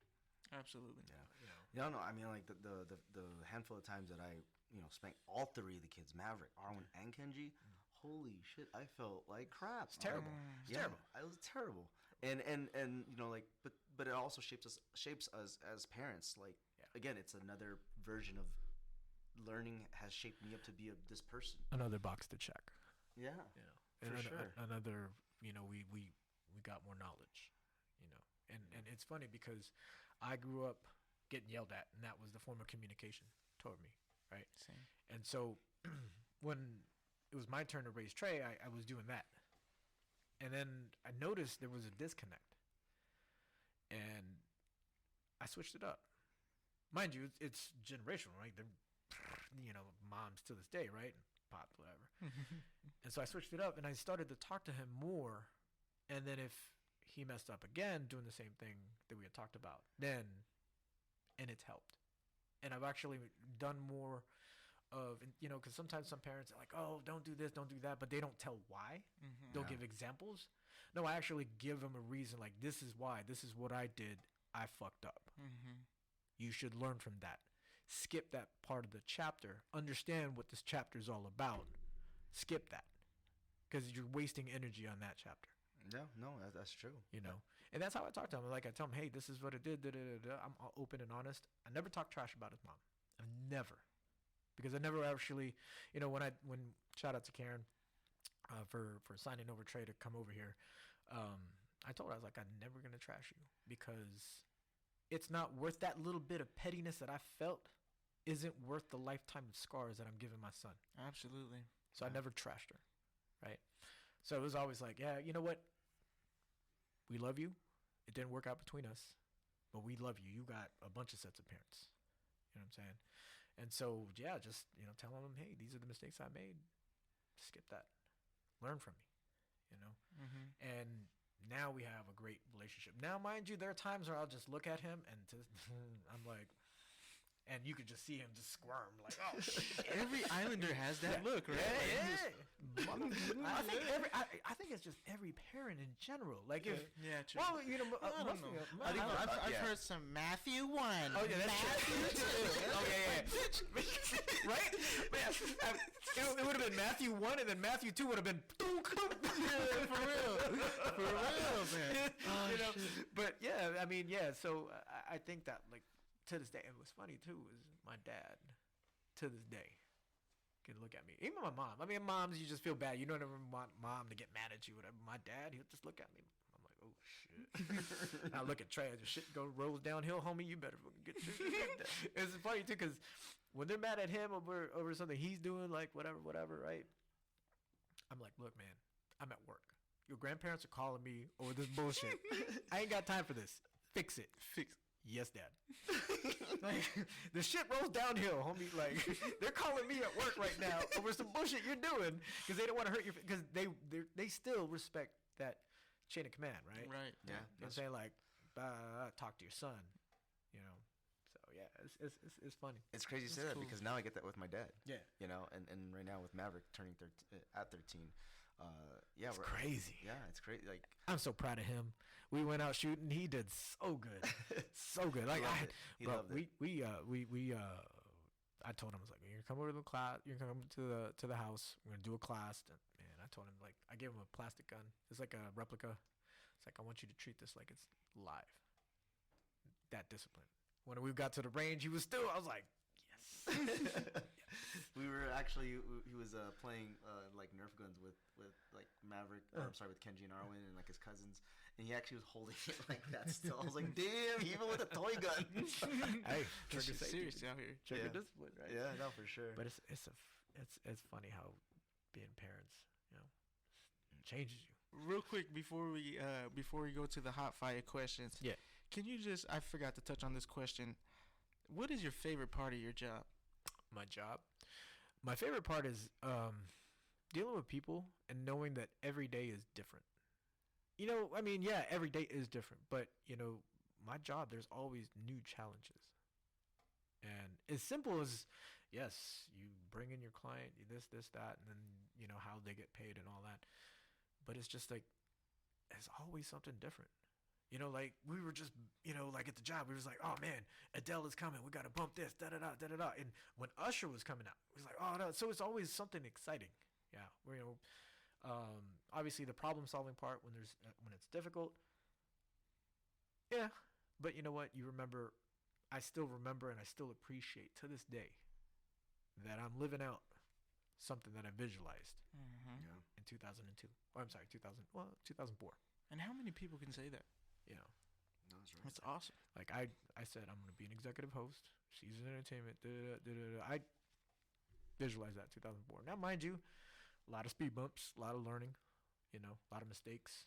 But now that I'm here, it's like, you know, just regardless, there's other avenues. You know, you can move up, blah blah blah. But I envisioned my life, and it's now I'm living it. So I appreciate every moment of it. You manifest. Yeah, and those speed bumps are what helped shape this unique journey of yours. Just like Bro, all I got of us. let go in 2017. They were so the Palace Station at the time they were getting ready for the remodel because it looks nice now, but they were doing a remodel. So they asked me, you know, they're like, hey, can you take less money? I'm like, what? I got Trey about to go to college. What do you mean take less money? Like, they're like, yeah, we're about to lay off about 100 plus people. I want to, you know, kind of keep everybody here. I'm like, give me paid the same money. You ain't going to take less money. Who says, yeah, take less money? Unless there's other, you know, back end options like, oh, you get more stock. Da, da, da. So, yeah, man, I come into work and I got fired like Craig on my day off. And so it was bad. It was real bad. And truth be told, I got caught with my pants down. My list, every host's like golden egg wasn't updated. So I was like, bro, I'm done, homie. Yeah. I'm done. Like you know, I was like, I'm done. Like I'm cooked. It's like I got checkmate. They let me go. I couldn't get back to my computer. I couldn't download no files, nothing. Wow. Thank God for social media. I didn't realize, and that's why now, like at that moment in 2017, you guys follow me on social media, like it helped me stay connected. And yeah, you can have somebody on social media and be like, oh, I know he's there, but to actually still want to kick with that person, right? So that's why, like, you know, I only post certain things on Facebook, whatever. But yeah, so I got caught with my pants down, and I was like, wow, I'm done. And Jenna's like, no, you're not. And now she's like, that's the best thing that could ever happen to you. Because I honestly, stations, they if you're a line level employee, they're good to you. But when you're a manager or whatever, it's different. I'm not gonna talk trash. It's different. I answered phones for them actually. Oh really? Yeah. That was the worst employee of all time. Yeah. Motherfucker's like, it's ringing 10 times. I don't care. I would put it on mute and be like, hello, you can't hear me? Oh, hang up. Matt, please clean up your headset, please. And log out. For real. So yeah, man. So I was actually unmotivated. They took away like programs. They took away incentives for us to do. They took away the ability to actually bring business. Like, if let's just say you play already on, you know, say Golden Nugget or somewhere downtown, right? And be like, yo, Matt, come kick it with me. I got you here. I'll take care of you. I can't even give you the tools necessary, like free play options like that. They're like, nah. So they're just supposed to come here on a comp night off of my charm? Nah. So, you know, being real, I was unmotivated. But when I got fired and I had time to think about things, and then I had my opportunity, and, you know, as the saying goes, fake it till you make it. We made it. Yeah, let's do it. Yeah. Yeah. So I hit my benchmark. It was like I think my first million was like the first quarter of 2018. So crazy. it was just like, That's I was just on the amazing, bro. grind, bro. That's Just amazing. on the grind, just out there meeting people and just like, you know, answering phones. And again, I had to restart, rebuild. But yeah, man, it's sometimes like struggle and strife and all of that really pushes you. No, I mean, drive so cool. could feel somewhat limitless when you are, you know, when you have a passion, when you have a drive to get where you want to be. Is like I said, like it feels like you're, like I said, you can go on It sounds corny, but it's jiu-jitsu. You got smashed. I'm gonna get back, and we're gonna do this. You know, and you know what? And I even told Jen at the time, I was like, you know, I'm not afraid. Like, if I gotta work 3 jobs, I'm gonna work 3 jobs. I got no ego. You see me at Graveyard at Walmart. You see me in the morning at fucking Terribles, and you can see me somewhere else probably driving Uber. Like, I would have hustled that hard to make sure things was taken care of. Yeah. But, you know, I'm blessed and got the call, and it was just like, I didn't even know. I didn't even know who. I was like, who the fuck is calling me? And this fucking guy was like, I'm the VP. I was like, oh. What's up? What's up, baby? Take me to dinner. Bing bong. That means I'm going home. Joe Byron. Joe Byron. Fucking TikTok. Ding bong. Fuck your life. You got, for real though, those folks in New York, man, they different. It's funny, bro. Those dudes standing out on Coney Island. Different. It's just funny how things go viral and shit. So, yeah, so Customer service out there different. you know, bro, you know how many complaints I get about other properties out there? I'm like, man, I'm so sorry. They said that. They're like, yup. I'm like, wow. You know, but you know, a lot of people also, like, they'll make up stuff. You know, they'll be like, oh, you know, because I get it too. But see, the thing is, in my job, I have a script that I say and how I say things to you. So that's all I say to you. Mm-hmm. When you're adding all this other bullshit, I know it's bullshit. Because I'm like, actually, this is my trademark line. They're like, oh, yeah, okay. Yeah. Because people will make shit up just to get what they want. Yeah. You know, especially like, oh, well, okay, I'll give you, no. Yeah. So how the dinner? Oh, you guys go to dinner? You and the VP? Oh, well, no, we talked. And so we, when I met with them, the first guy I interviewed, but it was a three interviews, whatever. The first guy was like, oh, this guy's cool, you know, whatever. Mind you, in the back of my head, I was like, oh shit, my list, you know. So, you know, so, and then the second guy I talked to, he was just like, mind you, they reached out to me, right? But shout out to Bob Colner. It was him because he asked for my resume right when I posted on Facebook that, you know, thank you, shout out to Station Casinos for, you know, they gave me great 7 years, you know, like there's an opportunity to take care of Trey. I'll never be, you know, like talk trash. It's just, that's what it is. That chapter of the book closed, whatever. And one of my mentors, Bob Colner, you know, the 3 horsemen that I was talking about at Harris, he's like, hey, send me your resume. It's like, okay. So I sent him my resume. Never heard nothing back. Nothing. Till this phone call from this VP dude. And then I put it all together. I was like, oh, Bob Colner. Damn. So the second interview, I didn't actually want to, because the guy was just like kind of cocky, right? He was just like, well, when we deem you're good enough, because all I was asking was, because I know the structure there. You have to be stationed at a certain place, like it'd be a high limit, right? I just asked, how much floor time are we on? He thought I was trying to come in and vacuum the floor and try to make it look like it's my numbers. You know what I'm saying? So he's kind of being a dick. I was like, ooh, all right, I don't even want to work for these motherfuckers. I was like, you want me to bring in my people? He's like, he goes, you got 0 floor time. I'm like, what am I supposed to do? Call these people, say, hey, Sean, I'm going to come take care of you, but I'm not allowed upstairs on the floor? What the fuck? They didn't make no sense. I was like, oh, you just want me for my list, right? So anyways, I was just like, fuck it. And I had something going downtown. I was actually in the midst of working at the D. Yeah, I remember. You know, and so that negotiation was crazy because, you know, for their website, you gotta put in minimum salary requirement. So you put in the number that you're looking for. Wow. So if they're not meeting that, why would I even call you for an interview? Mm-hmm. So when they called me for an interview and they started negotiating, they knew the number, right? So I was like, man, fuck this bullshit. I'm gonna go downtown. Downtown's where I started. Everything is coming home. Now, especially now, because when I was downtown, East Fremont Street did not look like what it looks like now. Right. You couldn't walk past that 7-Eleven right there without being like, whoosh, you know? Deep breath. Nah, I don't got it, bro. Nah, yeah. That's all you say over there. Yeah. Nah, sorry, I don't got it, bro. Yeah. So, but now it's like, you know, it's gentrified as shit. I mean, you know, Tony did an amazing job, right? Yeah.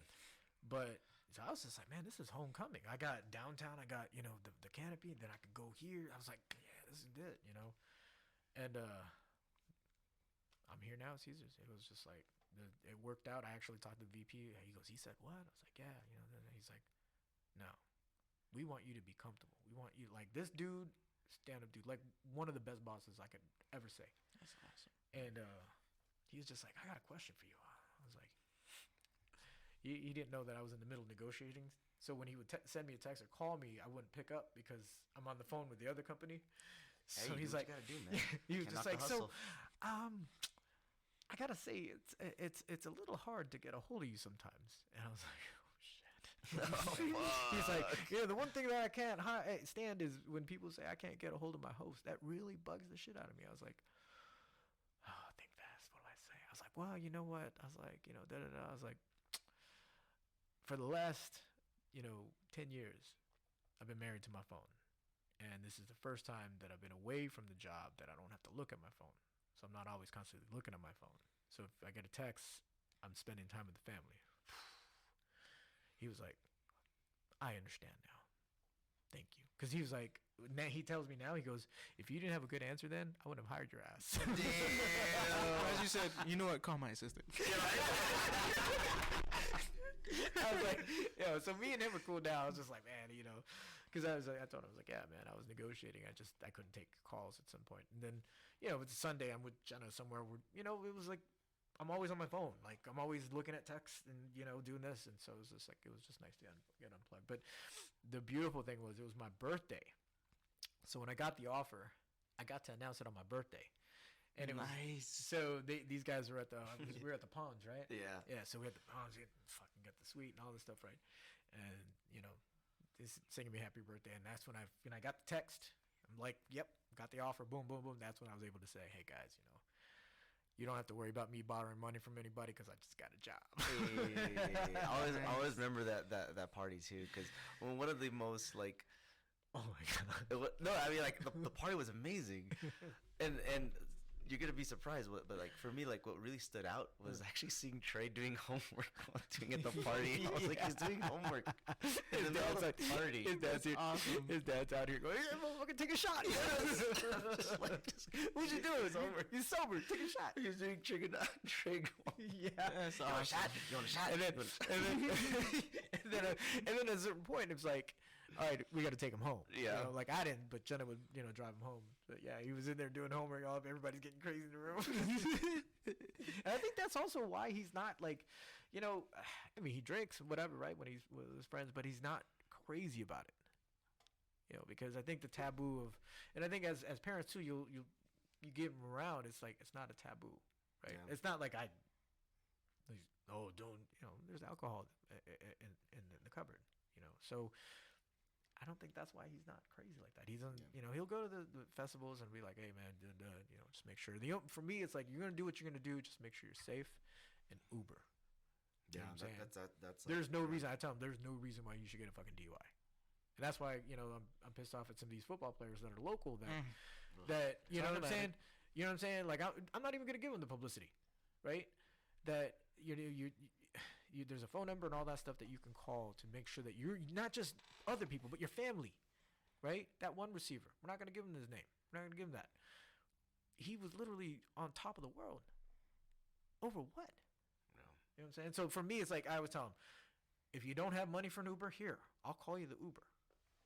Like that's what it is. No excuse. No excuses. Yeah, definitely no excuse. Especially at their level. Literally no excuse. Yeah. You are Right? the unspoken rule of like what responsibility you have. Yeah, and it's funny. One of a fullback that wrote a letter to Las Vegas, and he was talking about like, you know, even if our jerseys aren't hung up like the VGK, I was like, bro, because VGK, they was down from jump after October 1st, and that season alone, that opening season, how inspirational they played. Seriously.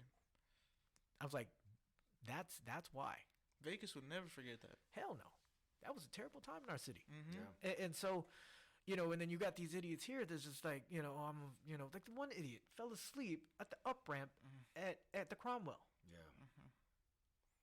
Bro. Yeah, that's. What are you doing?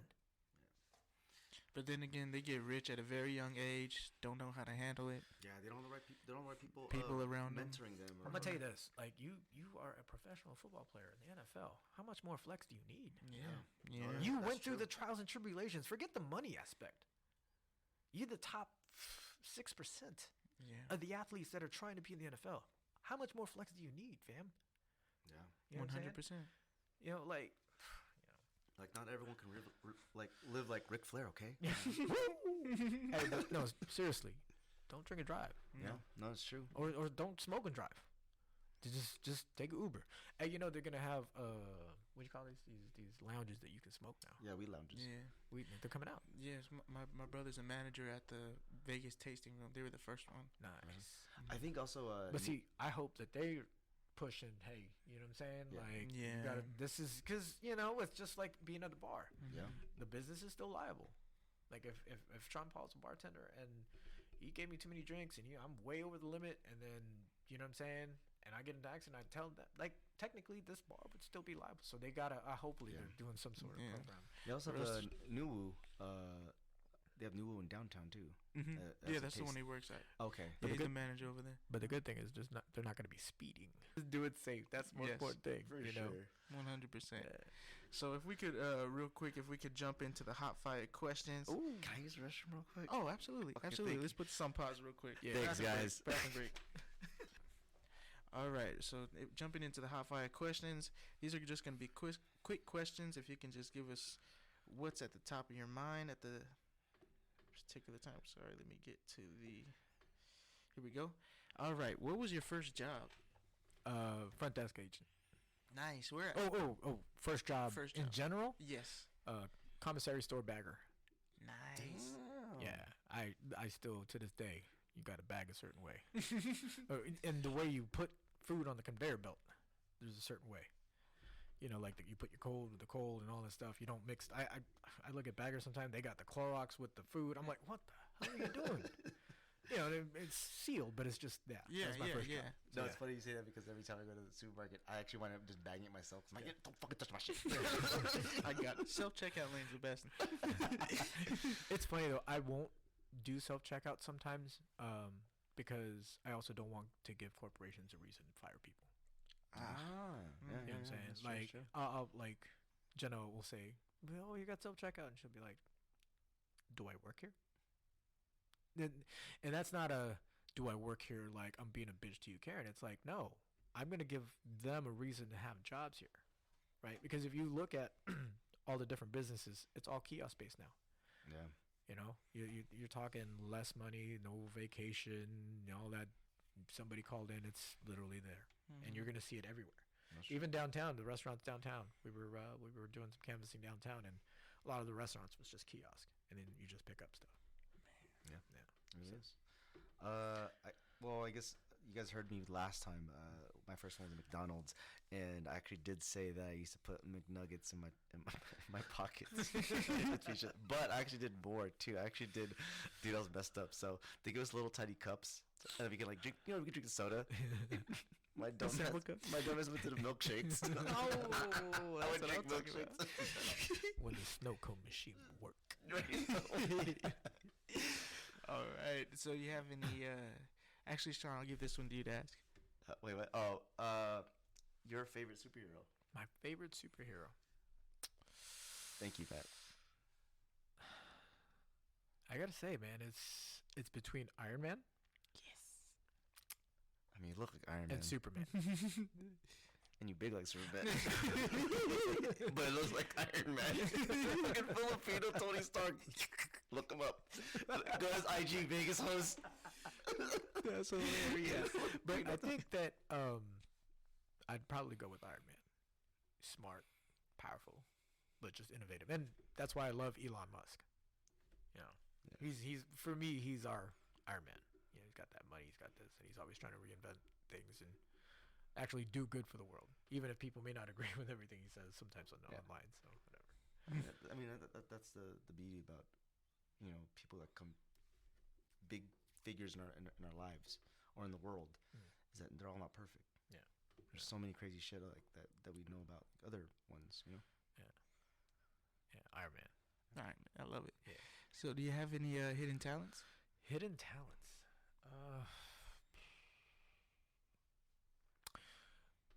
Well, besides the typing, I grew up. I think I was 11 or 12. I can actually. I would have been a Pro Bowler if I would have stayed with it. Oh, nice. I had a in league. I had a 230 average, so it's right around. Because I think to become a Pro Bowler, I think it was like a two. And I don't know if they've updated now, but it was a 210 average, and I was bowling 230. 11, 12 years old. Yeah. You got that spin on it. Mine is more of a straight hook, but I look terrible when I bowl because I don't know. I have a tick or a twitch or whatever. So you know how when you're bowling, you're taking the steps of 1, 2, 3, and then on the back swing, your back leg is here, and then you're delivering the ball. I deliver the ball with my front leg, with my right leg. Oh, you don't do that. I don't do that. Okay. I've had pro bowlers try to, like help and do all that. Nope. Bowlers like actually just do what you're doing. Your score is better. So it's funny because people look at me. We used to hustle back in the day, and my dad would, be like, "Hey, you want to play my son?" Da, da, da, da. And they'll look at me warm up. Right? It's my warm ups. Plus, I look like shit. They're like, "Yeah, I'll play it for $100."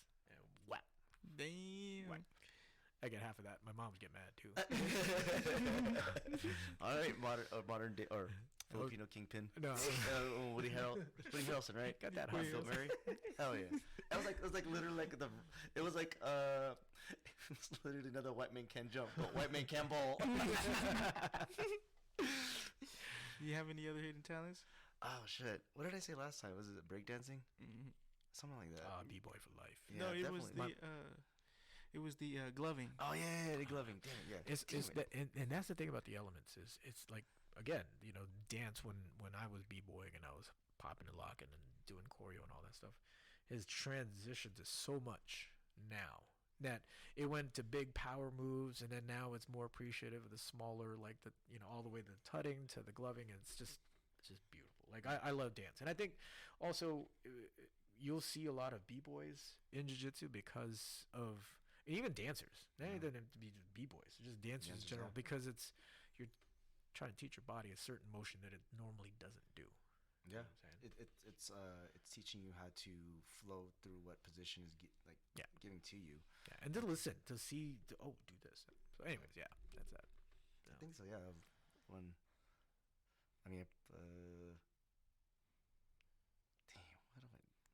what's a stupid thing I do?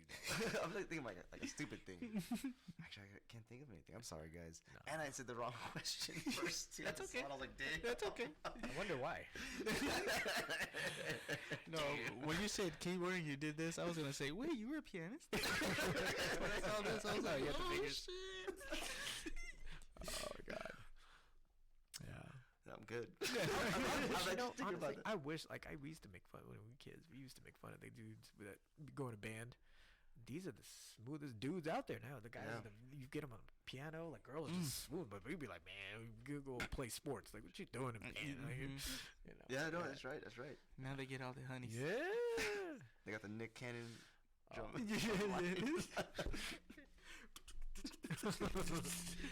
Nick Cannon, y'all. He's hilarious. Oh yeah. I forgot about that. The Dave Chappelle skit, right? I'm telling you, Dad. Nick Cannon's hilarious. Nick Cannon. All right, Sean, I'll let you get number 4. Okay. What would be your superpower? Superpower. Invisibility. I mean, Yeah. no, that's... And then Shit. fucking people up, just being invisible. This tripping motherfucker like, oh, this kid's annoying me. Bitch, you can't see me. At least it wasn't no creepy shit like, I want to see girls naked.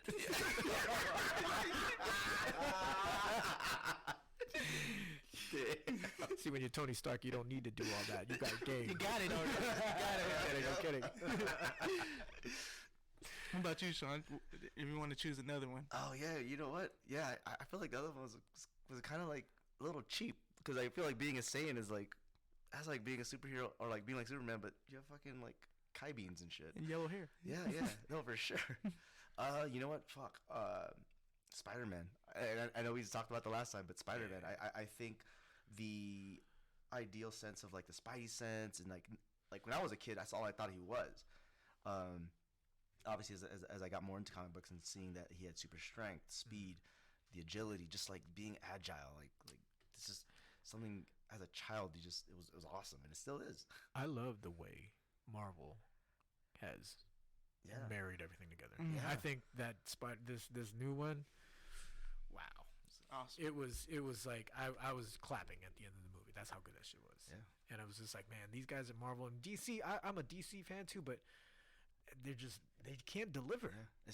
It's just so many different directions. And the thing is that they have over Marvel is they can go dark. They could. They can go dark. Yeah, there's an avenue for that. Mm-hmm. You know what I mean? Because now the parents are like, wow, this is more, but it's just it's just different. Yeah.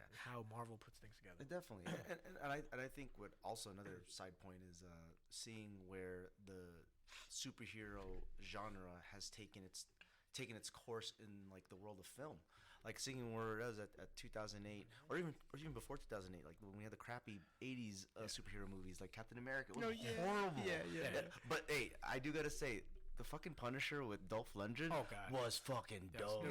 Was fucking dope. And then you fucking fast forward and you have John Travolta as the bad guy now. Yeah.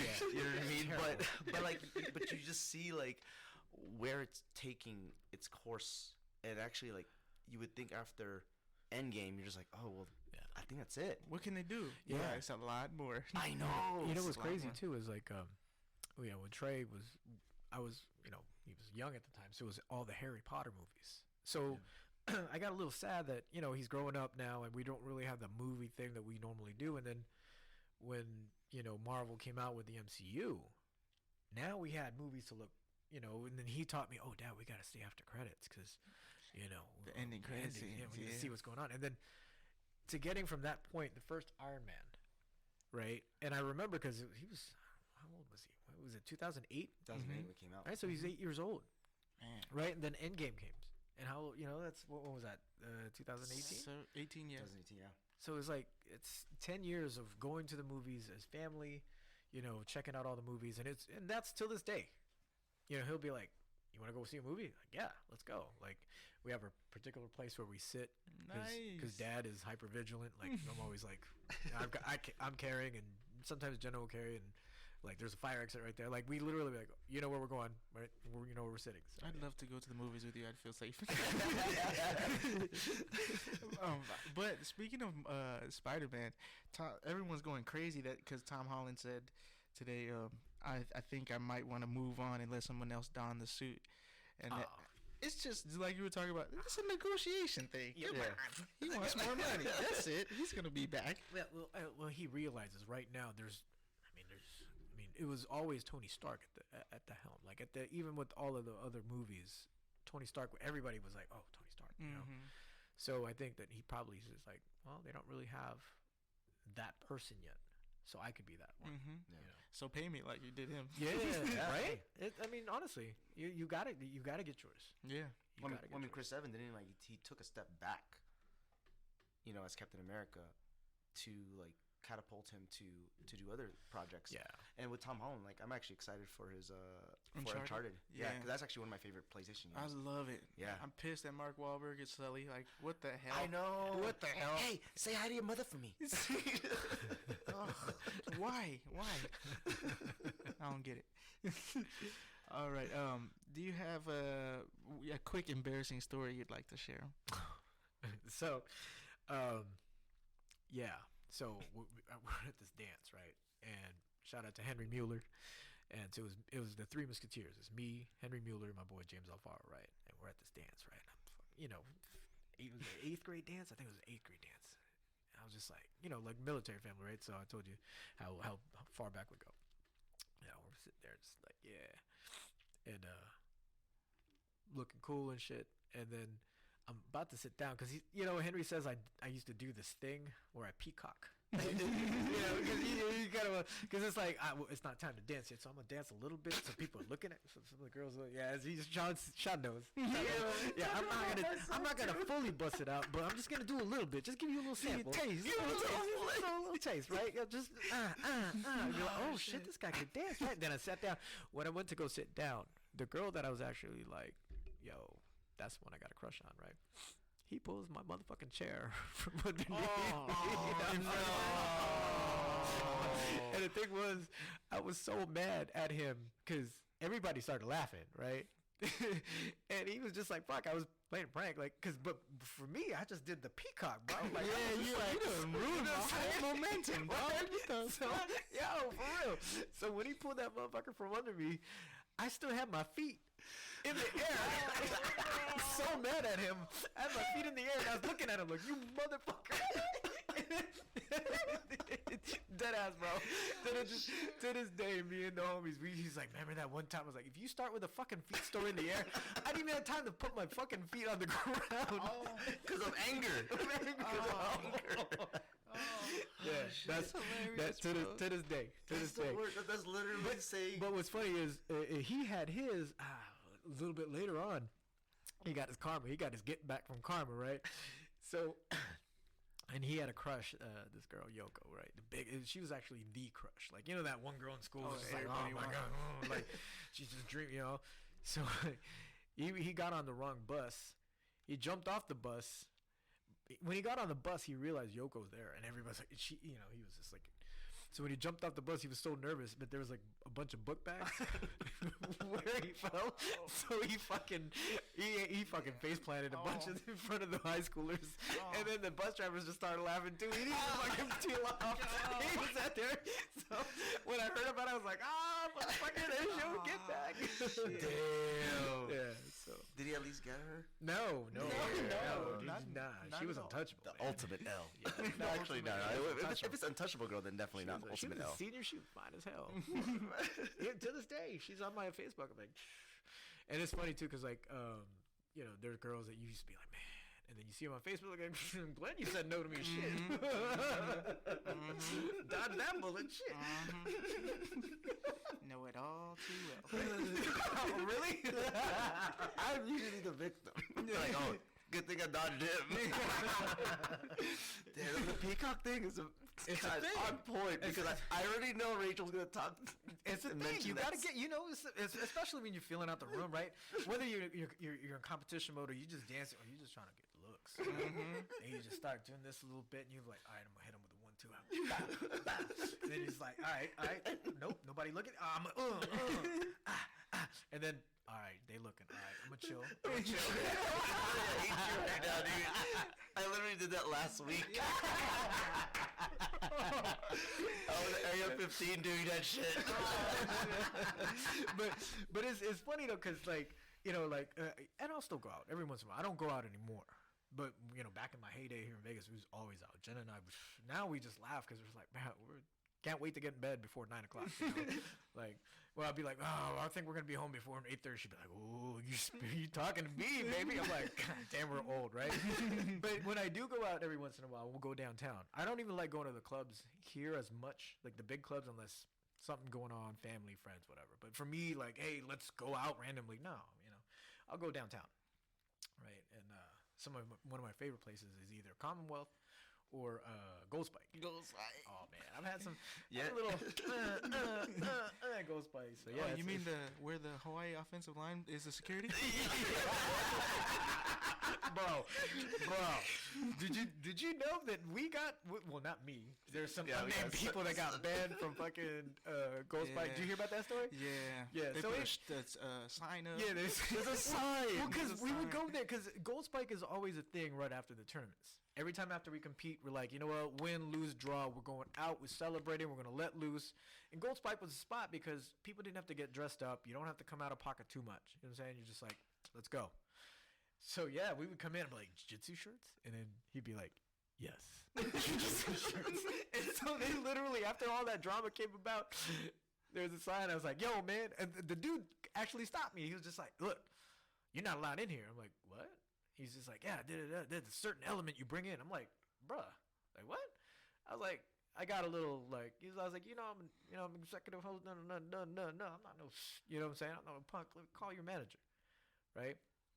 Anyways, the manager came out. I was like, what's going on? He's like, oh, well, there's something happened. I was like, okay, well, I'm bringing people in. Be thankful I'm bringing people in. I'm sure there's other people that are doing other shit at the spot. But you took their business. They bought drinks, right?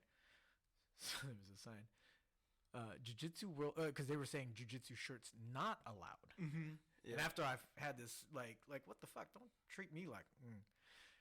Jiu-jitsu shirts are allowed, just no mean mugging. I do remember the updated one because we went there like post or after 2020, like when it just opened up and I saw the sign, I was like, who fixed it? It was you. I didn't know that. That was me, dude. That's funny. Yeah, because I was just like, no, you're not gonna, because I was just like, what the fuck is this sign? The sign, jiu-jitsu, like. It's so stupid. It's like, it's not gang colors. It's a jiu-jitsu shirt. Yeah, and actually, it's like, if I identify you and we bumped it, What's up, buddy? You know what I'm saying? It's like, it's kind of it's like, you see somebody wearing the shirt, you're gonna break the ice. Like, oh shit, you competed too. You know what I'm saying? It's like we're gonna fight. But yeah, no, it's definitely an unfortunate stigma to some people, who obviously, like I said, who unfortunately a small percentage of us made it look bad, but.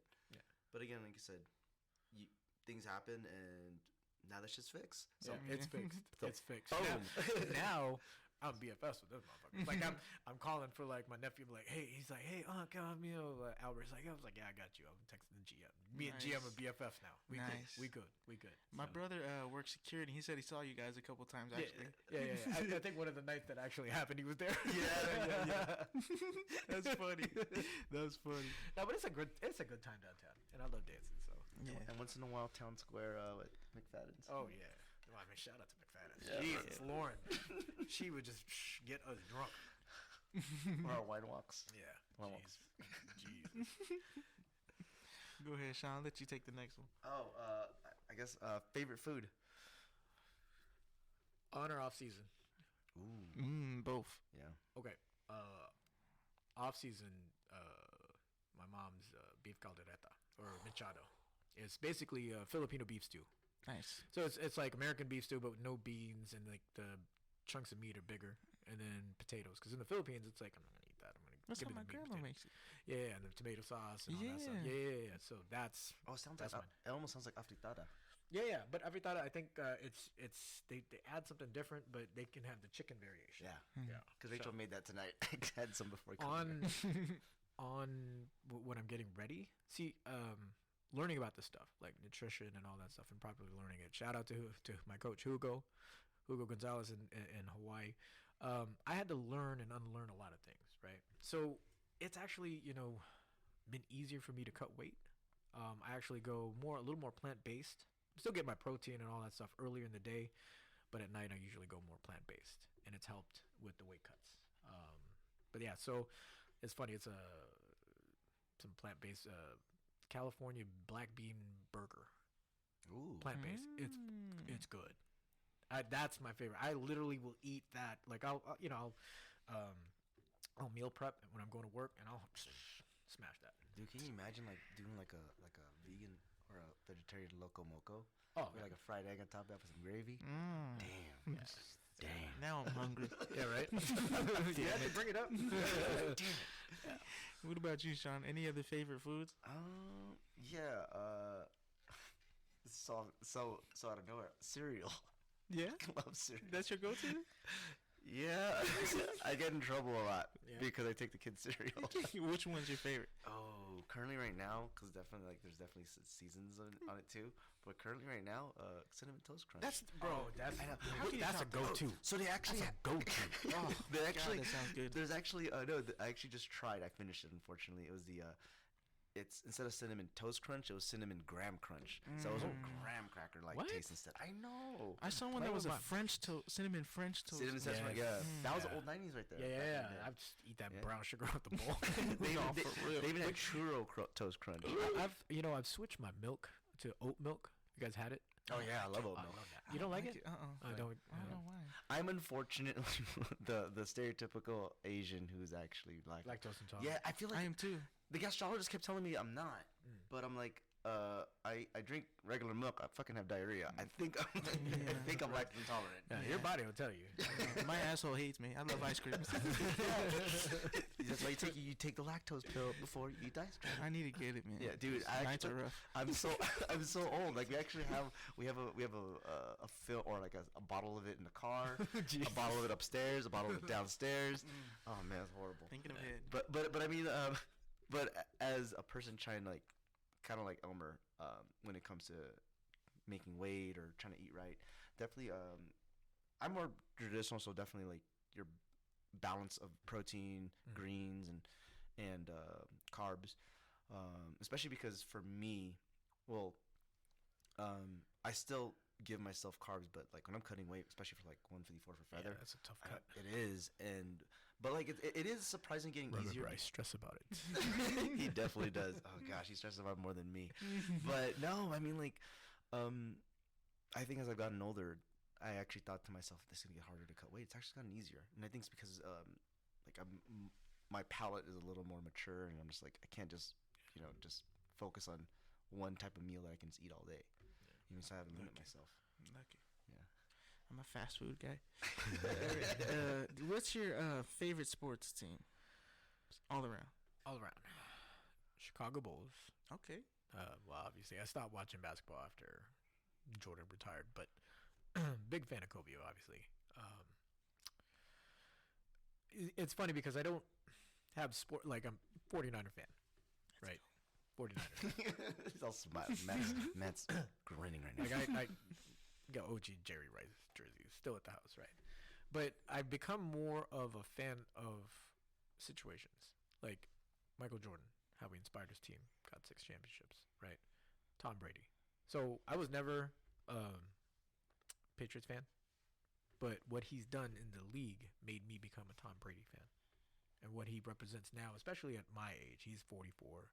He's perfecting his art. Obviously, it's 2 different things. There's higher collision is, a lot more injuries because of what, the unpredictability of getting hit. Mm-hmm. But, yeah, it's kind of like more of who inspires me in different sports now versus an actual team. It's weird. But I'm liking the NBA come up on how there's not, LeBron's kind of on the back end of his career, and you're kind of like excited to watch who's next. Mm-hmm. And that uncertainty, like especially with the Phoenix Suns, it's like, wow, this, or how the ball kids are playing. Yeah, definitely Lonzo. Lonzo was looking. yeah. when they were first, like when their father was talking, I'm just like, this guy, right? Like he's full of shit. He's a car salesman. No, the kid's got it. Yeah, Melo is special. Those boys can ball. Those boys. No pun intended. That one good. That one good. That one good. Randy Watson. Sexual chocolate. Mr. Randy Watson. So shout out to my friend Laura. Every time there's a fucking Coming to America meme, it don't matter what time of night I'm sending it to her on Facebook or on Instagram. Like, holy shit, is Randy Watson like? So we were up on each other's ass. Like, yo, did you watch Coming to America 2 yet? To tell you, man, Mr. Randy Watson. R.I.P. Louis Anderson. Yeah, rip. Yeah. Hopefully I the actually big work with bucks. him. I work with Louis. Oh yeah, because he Yeah. has residence in was that Palace, right? Yeah, it's at Palace Station. Yeah, it's a shit. super nice guy. Louis Anderson Theater. Really, really nice guy. Yeah, know? I actually watched a stand up there from him. Yeah, I love It's this in the cartoon. back. It's in the back. Mm-hmm. I love this cartoon. Life of Louis. So, when you think of the word nostalgia, what's the first thing that hits your mind? I want to say 3 different things actually. There's a moment in my life where I used to treat people like shit, and life came and punched me in the face, and it was very humbling. So I went from being one of the most popular persons to nobody wanted to fuck with me. So the growth from that, because I thought I was the hot shit, you know what I'm saying?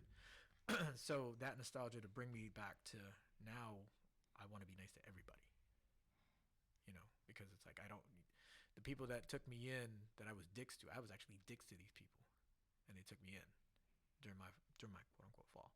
So and there's a major growth. And then the situation here in Nevada where I found my path, and then finding my path, finally getting my son, and then that come up, the struggle, because I was in a previous relationship and it was like, ooh, that one just fizzled out. What am I gonna do?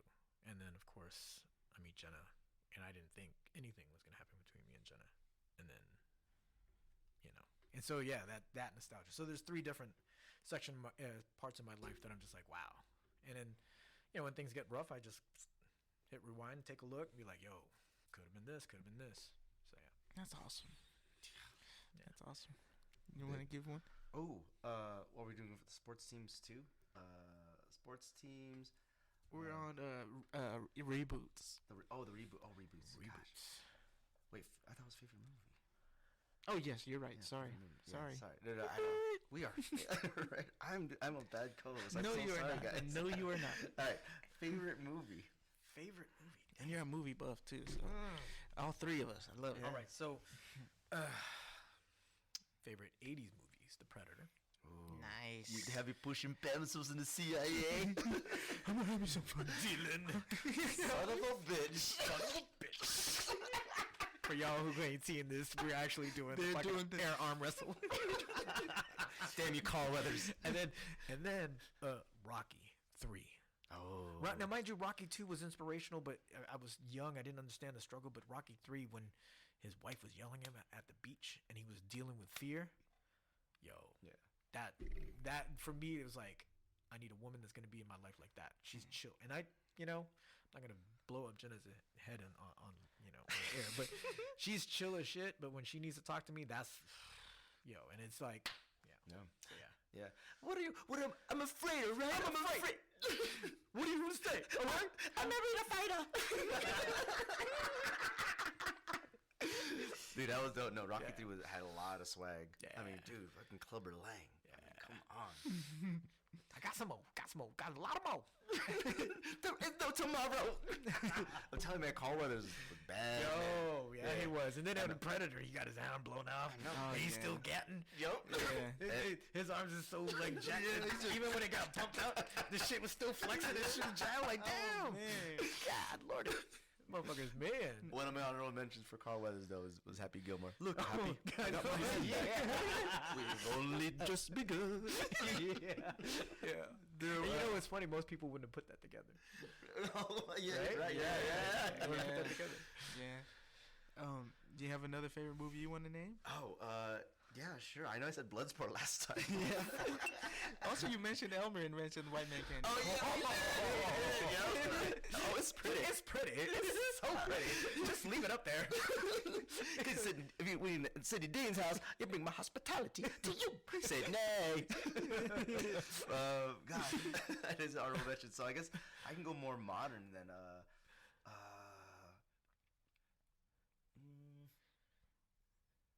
I'm gonna go take it left field. I'm actually gonna say like the Dark Knight trilogy. Nice. Yeah, that was great. Yes. I mean, Christian Bale was an amazing Bruce Wayne. Yeah, he was. Batman, where is he? Yeah, right. Where is she? Hey, well, my buddy can do fucking. He did that one time when he was drunk out. He was like, "You keep saying that shit. Keep saying, where is she? Where's the trigger? After you told me, and you have my permission to die. Oh man, what was his name? The dude who played Joker? Heath Ledger. Amazing job. Oh my man. gosh. Yo, I mean, to this day. he got a fucking Oscar for that, right? Yeah, to this day. Yeah.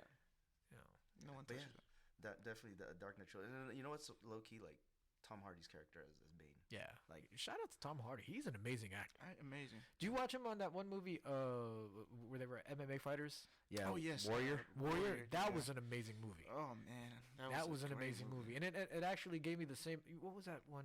Damn, I'm getting old. That one series by that dude. It was basically they were Navy Street MMA fighters.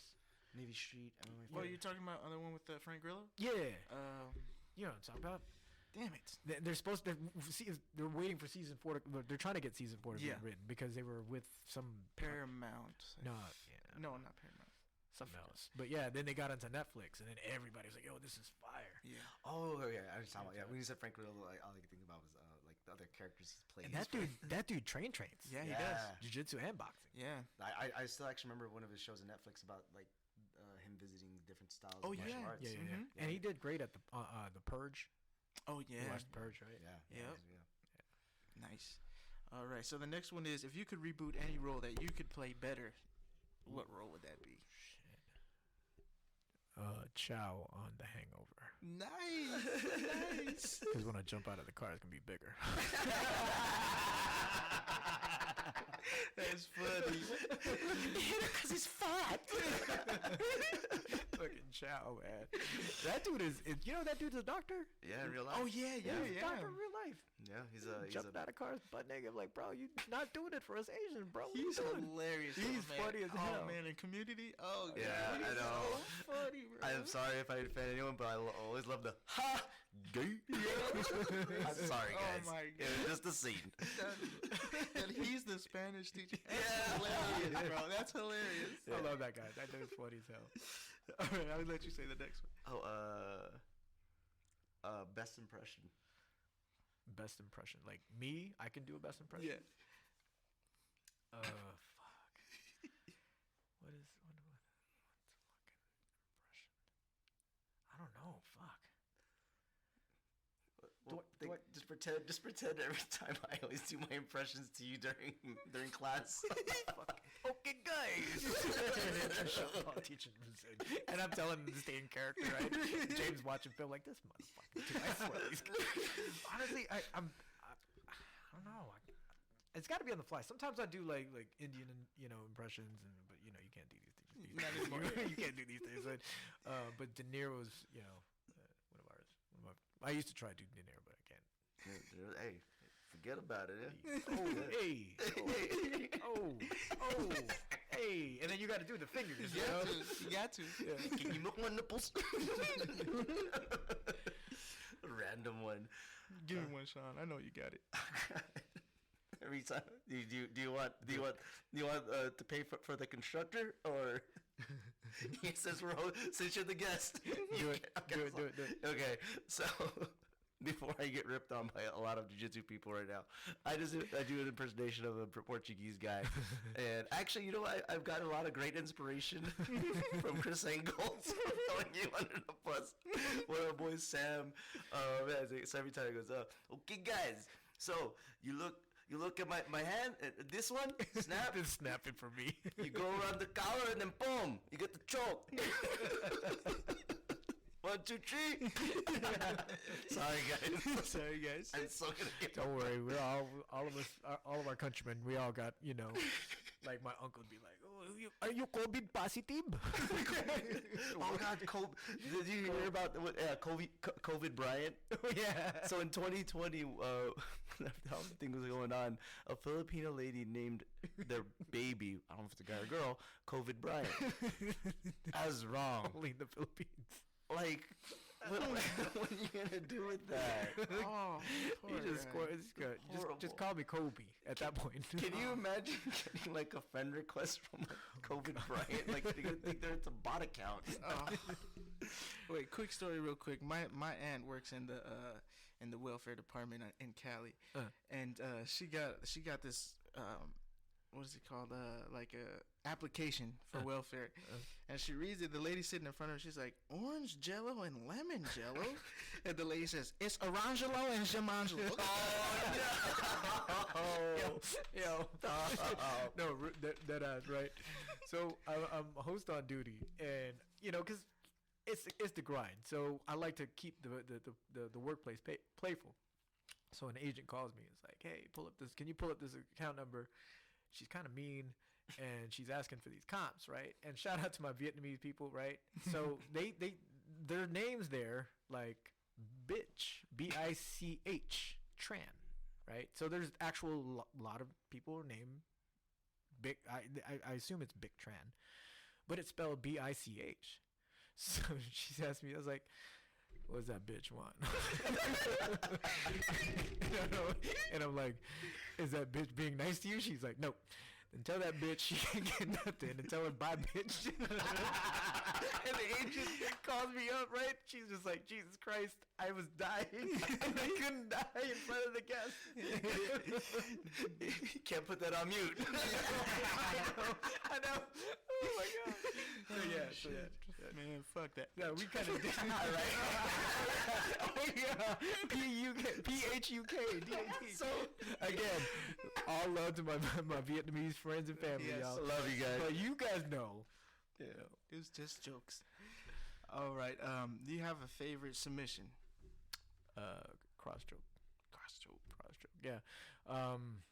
And that, you know, it was funny because that never really came about till 2000, after World Masters 2018.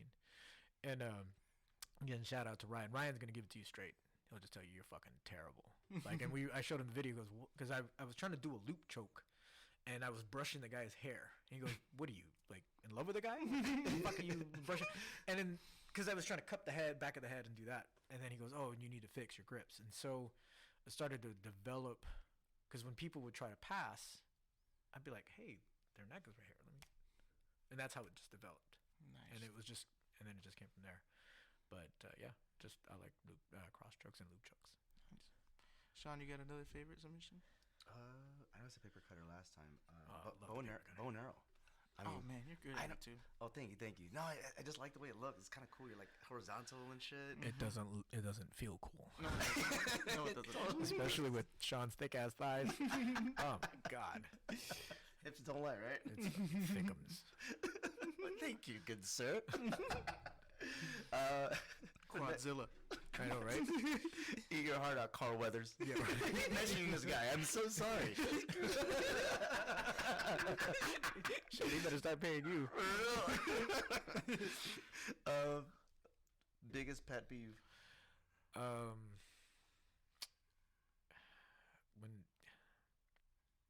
When people aren't, you know, because it's obvious, you know, nobody likes anybody rude.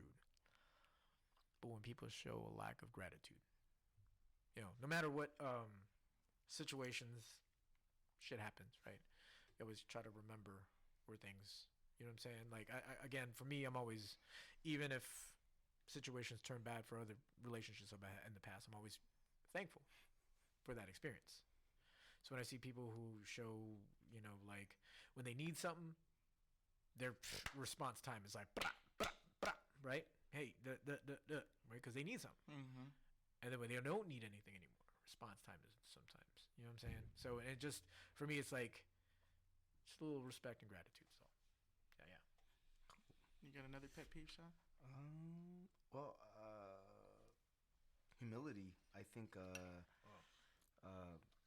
I don't know if it's like a pet peeve or not, but I guess for me, it's my pet peeve is when people are in leadership, and this goes, you know, professionally, personally, jiu-jitsu, whatever, is knowing when you're wrong and actually like admitting at your faults. I think that's what makes you a better leader. Yep. Instead of just like, oh, you did it wrong, or you know, I said something, but it ain't the right thing, and instead of saying, hey, you know, I said what I said earlier was wrong, it's actually this.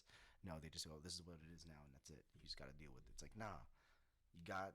I think in order to be a great leader, you have to be humble, and the humility is able to help you open your eyes to become a better leader, and also help motivate the other ones that are under you. And you're creating, when you're a good leader, you create other good leaders, right? So it's you're taking a certain culture, per se, that whatever you learn, whatever trade craft, whatever, if it's this, that, and you're taking something that your mentor showed you, right? And I've had it in my business where this person's mentor was a terrible person, and had terrible work ethics and did terrible things.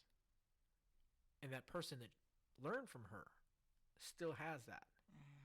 When I tried to, you know, take this said person under, you know, hey, we got to do it this way, and he kind of brushed me off. I was like, all right, cool.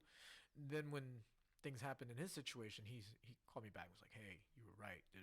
So in order to be, like you said, a great leader, you got to be able to know that you don't know everything, and you'll make mistakes, and people will respect you more if you admit to the mistakes, and at least you're showing that you're willing to try and improve from those mistakes. A lot like if we're talking about life, talking about professionalism, even on the mats. You go out and you compete, people that look up to you, they see you, you get mopped. That's okay, because they're also going to see you try to improve, and that's inspiring. Yeah, I love that. I love that. All right. Do you have a favorite quote? Favorite quote. There's so many. There's so many. I think that I've always lived with that. What doesn't kill you makes you stronger. With a lot of the challenges that I've faced and a lot of things in life, like we all have, but in the particular situations that really, and that's helped me with everything else now that I'm older. But yeah, so it's always like it could always be worse. Like somebody today messaged me and this and that, and I was like, "Oh, are you okay?" And they're like, I was like, "Well, it could be worse." Because it can be. Yeah. And we have to be thankful, especially, with this virus and everything going on and, the people we lose, Yeah. I love it. You have another quote, Sean? You want to add? Did I have one last time? I think you did. I don't remember. Yeah, I think I did. I said, don't let failure get to your head. Or I'm sorry, don't ever let failure get to your heart, but never let success get into your head. Yeah, no, there's that one, but I actually, there's another one, because just like what you said, there's a lot.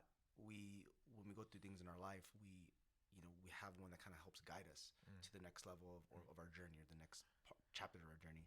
I think currently right now and it's always been, I always come back to it, is always find your balance. Yes. Yeah. Too much of anything is bad for you, right? Right? Yeah. So you got to find your balance, because in order for you to find your balance, that's when you can start moving forward. That's when you can start improving. Especially when life gets loud, or it gets really quiet, right? Yeah. You got to be like, oh man, I got to balance my life. All right. Last one. If you ever saw your younger self, what advice would it be?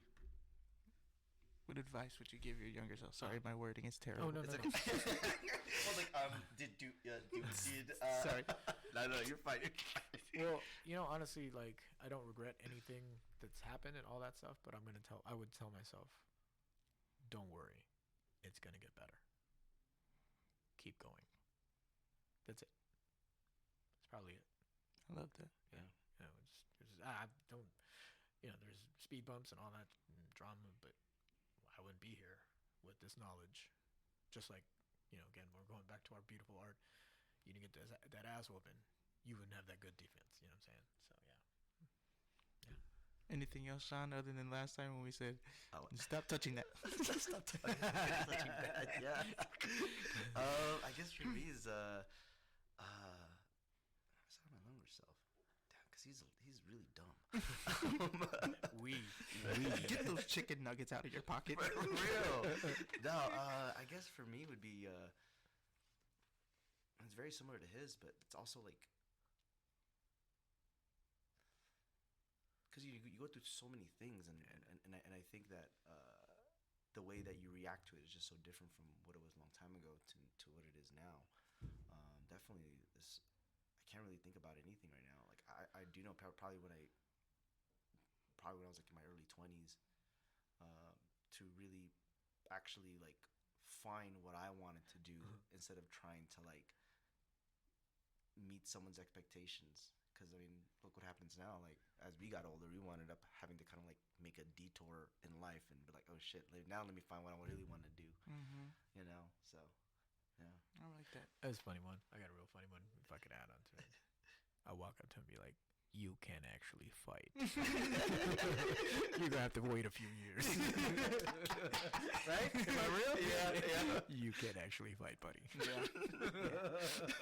Stop acting like you hard. Like, you gonna be tired in 30 seconds anyway. Stop mad dogging in those pictures. Right? Put them bees down. You good, bro. Not everyone you see wants to fight you. Exactly. Oh my gosh, yes. Exactly. Well, no, all the guys actually want your girl, but yeah, so they were looking at your girl. I'm sorry to say that. Gosh, Just accept it. Yeah, right. Just accept it. Just go. No, just go. All right. So for the last segment, threes. Actually, this time I'm not as well versed, so I'd like you to school me on this, and Sean, you can add in as well. We're gonna go our top 3 local spots. Local spots. Actually, let's do local spots in food and local spots in any other area. Okay. My first. Let's start from 3. Number 3. Yeah. Okay. I'm gonna go with Cleaver Steakhouse. Nice. Right. And where is that located? It's on Paradise. I don't know the exact address, but Cleaver actually, when I worked at stations, it was a Palace station. Their sister property, Herbs and Rye, was my jam. But when Cleaver opened up, smoke show. They've got, I think right now they're still running the happy hour specials, because when COVID hit, they were just trying to get, but they've still done amazing. So you're getting strip quality, like, service and food at like local pricing. So it's amazing. And their decor is amazing. So, Oh, yeah. So it's like regal, like general looking, like Napoleon and shit. But it's like Chris Farley, or like Eddie Murphy, Betty White. I need to check that out. Yeah, man. ambiance is amazing. Yeah. Man, Steak put me on. fries. Yup. And I'm telling you. What about number 3, not food? Not food, or are we talking about like a bar? Yeah, let's go. A bar? Local? I'm gonna say Born and Raised. Born and raised. Born and Raised is nice. Actually, I don't know if they're still doing it. I think if you show I don't know if you guys know this, but if you show your birth certificate and you're from Nevada, I think you get 20% off lifetime. Oh, shit. Yeah, some shit like that. They're still doing it. Yeah. So that's why Born and Raised. So, none of your kids can do that. Oh, no, they need to train now. Damn. 20% card. Yeah. What about you, Sean? You got any 2 that you like to add in for your 3? Yeah, 3. I guess for food, it's actually off of Jones and Robindale. It's called Tonkatsu Kiyoshi. It's a Japanese like katsu place, and you actually can make your own. They actually give you the ingredients to make your own dipping sauce, like curry sauce, or not curry sauce. I'm sorry, tempura sauce, and stuff like that. So, or katsu sauce, sorry, and just your classic Japanese like place. I'm laughing because one of my friends I took to an Asian restaurant. They're like, "Wait, we're going to a restaurant to pay them for you to cook?" No, for real. I feel like that. Which Korean restaurant was this? Which K barbecue place is this? Because you know what I'm saying? Like, damn, I made that good. Is it good? Or was that good? Shit, you should be paying me. I'm telling you, man, that K barbecue place, man. I'm telling you. Man, I'm gonna smash when I get back. Oh man, I can't wait to smash the meat. I haven't eaten like red meat in almost a month. Oh shit! Damn. So I eat like chicken, but like steaks and such. So it's just part of the weight cut. But again, I'm not starving myself. I'm not not eating. I'm eating. It's just I cut out the red meat. And that's a definitely beautiful thing because like I said, even for me, like I had to cut off red meat during competition time because of the bloat. Yeah. The way it made me feel bloated, made me feel fatigued. Yeah. But yeah, when I get back next week, Korean barbecue, Brazilian steakhouse. What about number 3 bar, Sean? Oh, number 3 bar. I guess right now, this is when I first moved here, so it was more nostalgic.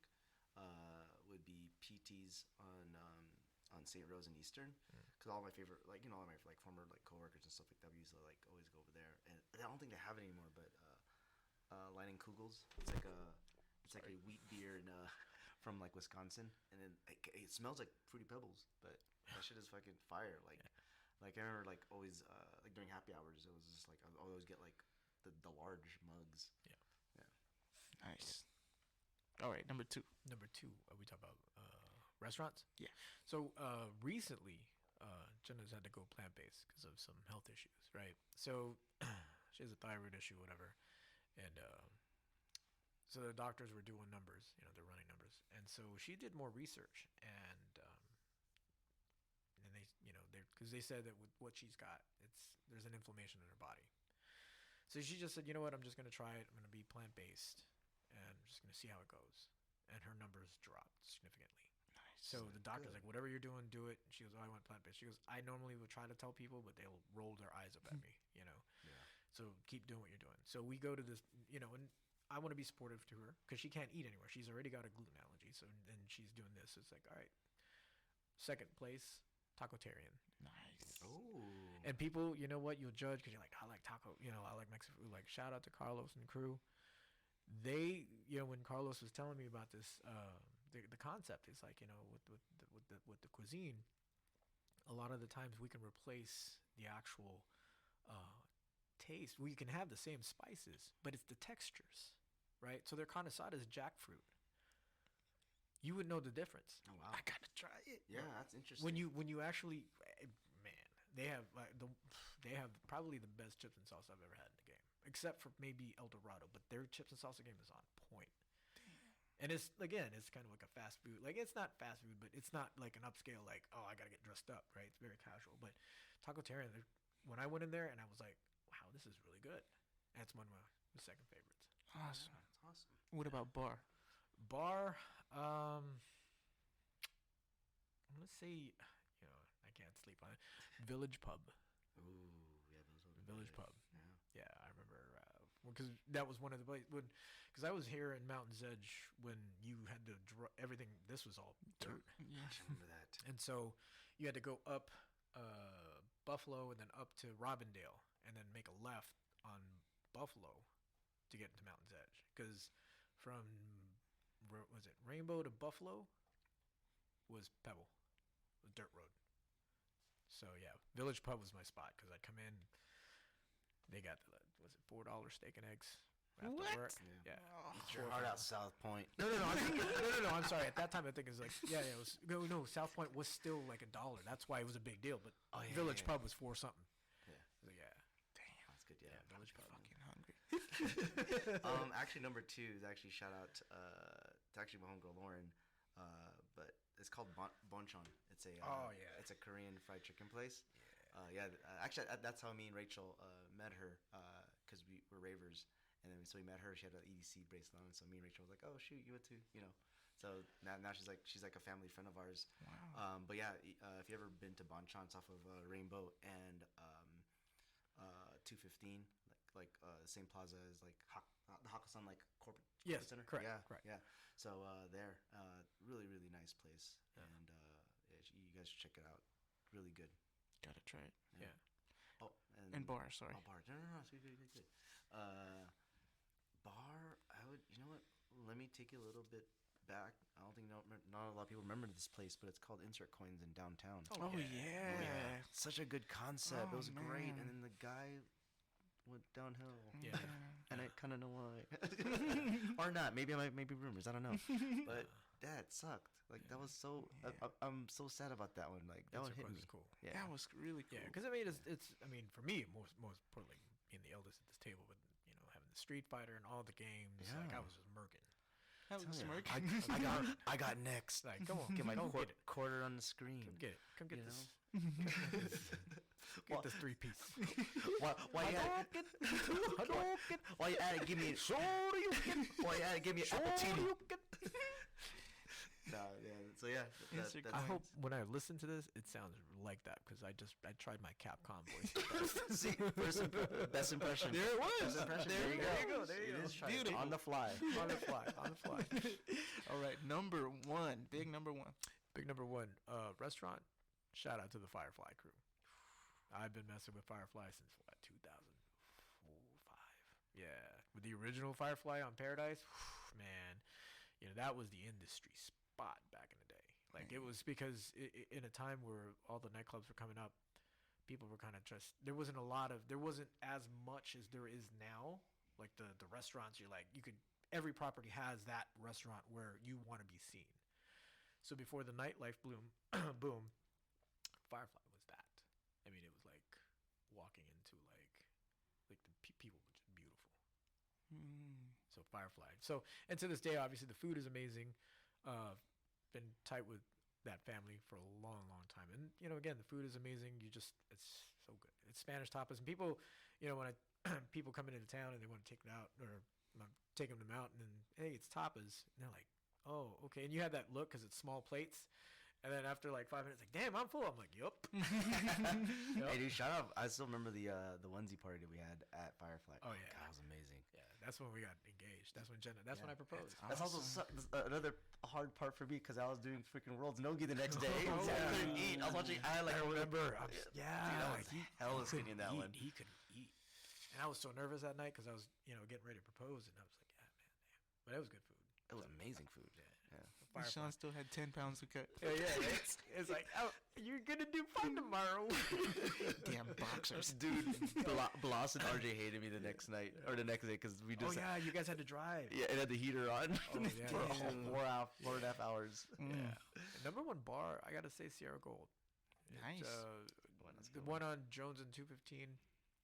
Again, it's like after I stopped going to the Village, probably that was my spot. And shout out to Alex and crew over there. Alex is bartender now. He's a GM now, and Brady's actually running the PT's Gold on Buffalo and Warm Springs.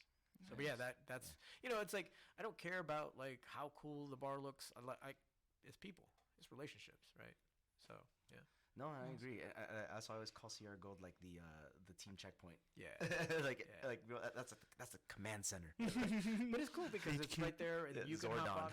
Zordon. on. You're in Henderson. You can just hop on. Yeah. the Oh, freeway, dude, it's not every. when you're sober, not when you're drinking. Yeah, no, he's right. I guess for me, so restaurant. I'm trying to go more local. Definitely a lot of K barbecue places. Actually, damn it. Actually, currently right now, there's a place in Chinatown called 888 Korean Barbecue. Yeah, it's right by like the big giant statue and all that stuff like that. It's amazing. They have like a freaking like I think like the so when they give you like the food and like you have to cook it on the cooking stove and like normally there's for you to wipe off like the debris or like the cooking. They give you like a vegetable to use it. Yeah, it's pretty makes it, unique. Yeah, I think we walked in there. Jen and I were downtown. We were canvassing. We were giving out because Chinese New Year is coming up. yeah. So we were going to she was campaigning for her county commissioner, and so she packed fruit, Yeah. and then put her business card in there. It was funny too because we walked in there, and it was one of the first places. She's white, she's blonde. She's like, "Hi, may I speak to your owner or the manager?" And people were like, "Oh fuck, it's the health district." And then your mask on. You know what I'm saying? Like they had that look, and then she's like, "No, I'm leaving this for," and I was like, "How about we don't lead with, can I speak to your manager?" How about we leave that? How about we leave, I'm here to leave something for your manager. She's like, good call. And everything else. But so that was one of the first places we went because they looked at her like this, like, the fuck? Like, because she was, she's campaigning, so she's in a suit. Yeah, right? gotta be in a suit, yeah. So I was just like, let's not lead with let me talk to your manager. Sorry. No, you're good. You're good. 888 is amazing right now. I'd say bar. I was actually trying to think of something local, but I think right now, like, because it is Sierra Gold too, but just to like keep it fresh and spicy. And currently right now, I actually like Oddfellows. It's in that corner right across the street from El Cortez. Yeah, we went there by accident actually. I was just recently. I was at another rave, kinda. It was in November, and I remember like, the event was done, and we're walking through like Fremont, and then just coincidentally like we ended up in Oddfellows, and it was great, like 80s themed. I love that. Yeah, like Corduroy. Corduroy, I love all that. It's still around, right? Yeah. Oh, yeah, cool. Because I guess last time I was there was at it was Intro Coins, but now it's called Disco Pussy. Yeah. And I was trying to look for Corduroy. I was like, is it still there? Yeah, it's So, there. Yeah, okay. it's funny too because like when we travel, people are always like, oh, like I'm like, hey, what's going on? What's weekend? Oh, we don't have anything Vegas. I don't want Vegas. I don't want a big nightclub. Take me to a place with personality. And that's our thing. I like dive bars. Yeah. Oh, I like dive bars and diners. Growing up poor, you watch TV. It was always diners. Yeah. People with the food, right? So Jenna laughs at me because I think, oh, there's a diner. Like I'm going, I love diners too. Yeah, see, you're right. You sit at the bar, right? You sit at the bar. You get the, you see the cook, all that stuff. So, yeah, it's just diners, and Honorable mention would be in Cali. You remember you used to go to Norm's? No, Yeah, bro. We don't have a Norm's here, Oh. but I mean it's like another Denny's, but it's like California-based company. But yeah, I love Norms. yeah. Love it. All right, man. That was a great episode, bro. And I thank you so much for coming on. Thank you, Sean, for being the co-host for this show. It was amazing. Man. No, it's an honor. Thank you so much. Man, we took up a lot of your time, man. That was a lot of talking. I loved it. But before we go, you want to give any shout-outs to any sponsors or anything like that? I don't want to. Obviously, I shouted out my favorite spots here in Las Vegas. We obviously want to promote our local businesses. Outside of the local business restaurants, there's an app, a local app. It's called Loco Vegas, LOCO.Vegas, and it's basically like your Uber Eats. But the problem is Uber Eats and all that other, I don't want to talk bad, but there's higher fees that are charged to restaurants, right? Loco Vegas is locally based, and the cost to order from them is better for the restaurants. You're helping local business, right? So Local Vegas is a shout out, and of course I want to send a shout out to Jenna Waltho. She's campaigning for County Commissioner, District F. We have a tough fight in front of us, but the current county commissioner has really just gone away from what the neighbors are trying to say. So if there's people out there that want to know more about what's going on in our community, which is Southern Highlands, Mountain's Edge, Rhodes Ranch, and some parts of Summerlin, Jenna Waltho is going to be a great candidate for you guys because she's been there and she's not a politician. So I want to send a shout out to her. She's doing great. She's out there on the road just, shaking hands and letting people ask her tough questions. So, that's about it. Awesome. Damn, all right. Good luck That's to her, awesome. man. Yeah. So, Of course, shout out to the family, Trey, mom, dad. Love you guys. What about you, Sean? Want to give any shout-outs? I might as well. I guess my wife. I was kidding. Love you, babe. Rachel, always thank you for everything, for always supporting me and what I want to do. This is I your know. mixtape. Right. Can we talk for a minute? Ray, again, love you for everything that you do for the kids, for me. Maverick, Arwen, Kenji, love you guys. And Awesome. And then obviously Team Matos, James, love you. Keep holding things down over here. I miss you guys. I want to start training with you guys soon. So Let's go. Well, we're gonna wrap this one up, but thank you again for coming, Hey, man. my brother. Thank you Appreciate so you. much. You're gonna do great. Thank you, Sean. of course, anytime, man. Man, nothing but love for y'all. You want to say anything else before we close it out? That sounded creepier. That was really creepy. It was the jack off out. This is DJ Easy Dick. Oh shit. No, I can't think of anything right now. if the young kids that are listening to this, you should be in bed by now. Yes. Definitely. For you guys who train, just keep training hard. Don't worry about you having a bad day. Just keep training. Yeah. Just keep showing up. And if you can't show up physically, come show up and watch. Love it. That's it. Love it. All right. Well, thank you guys for tuning into the Monix Project, and we out. Peace. Peace.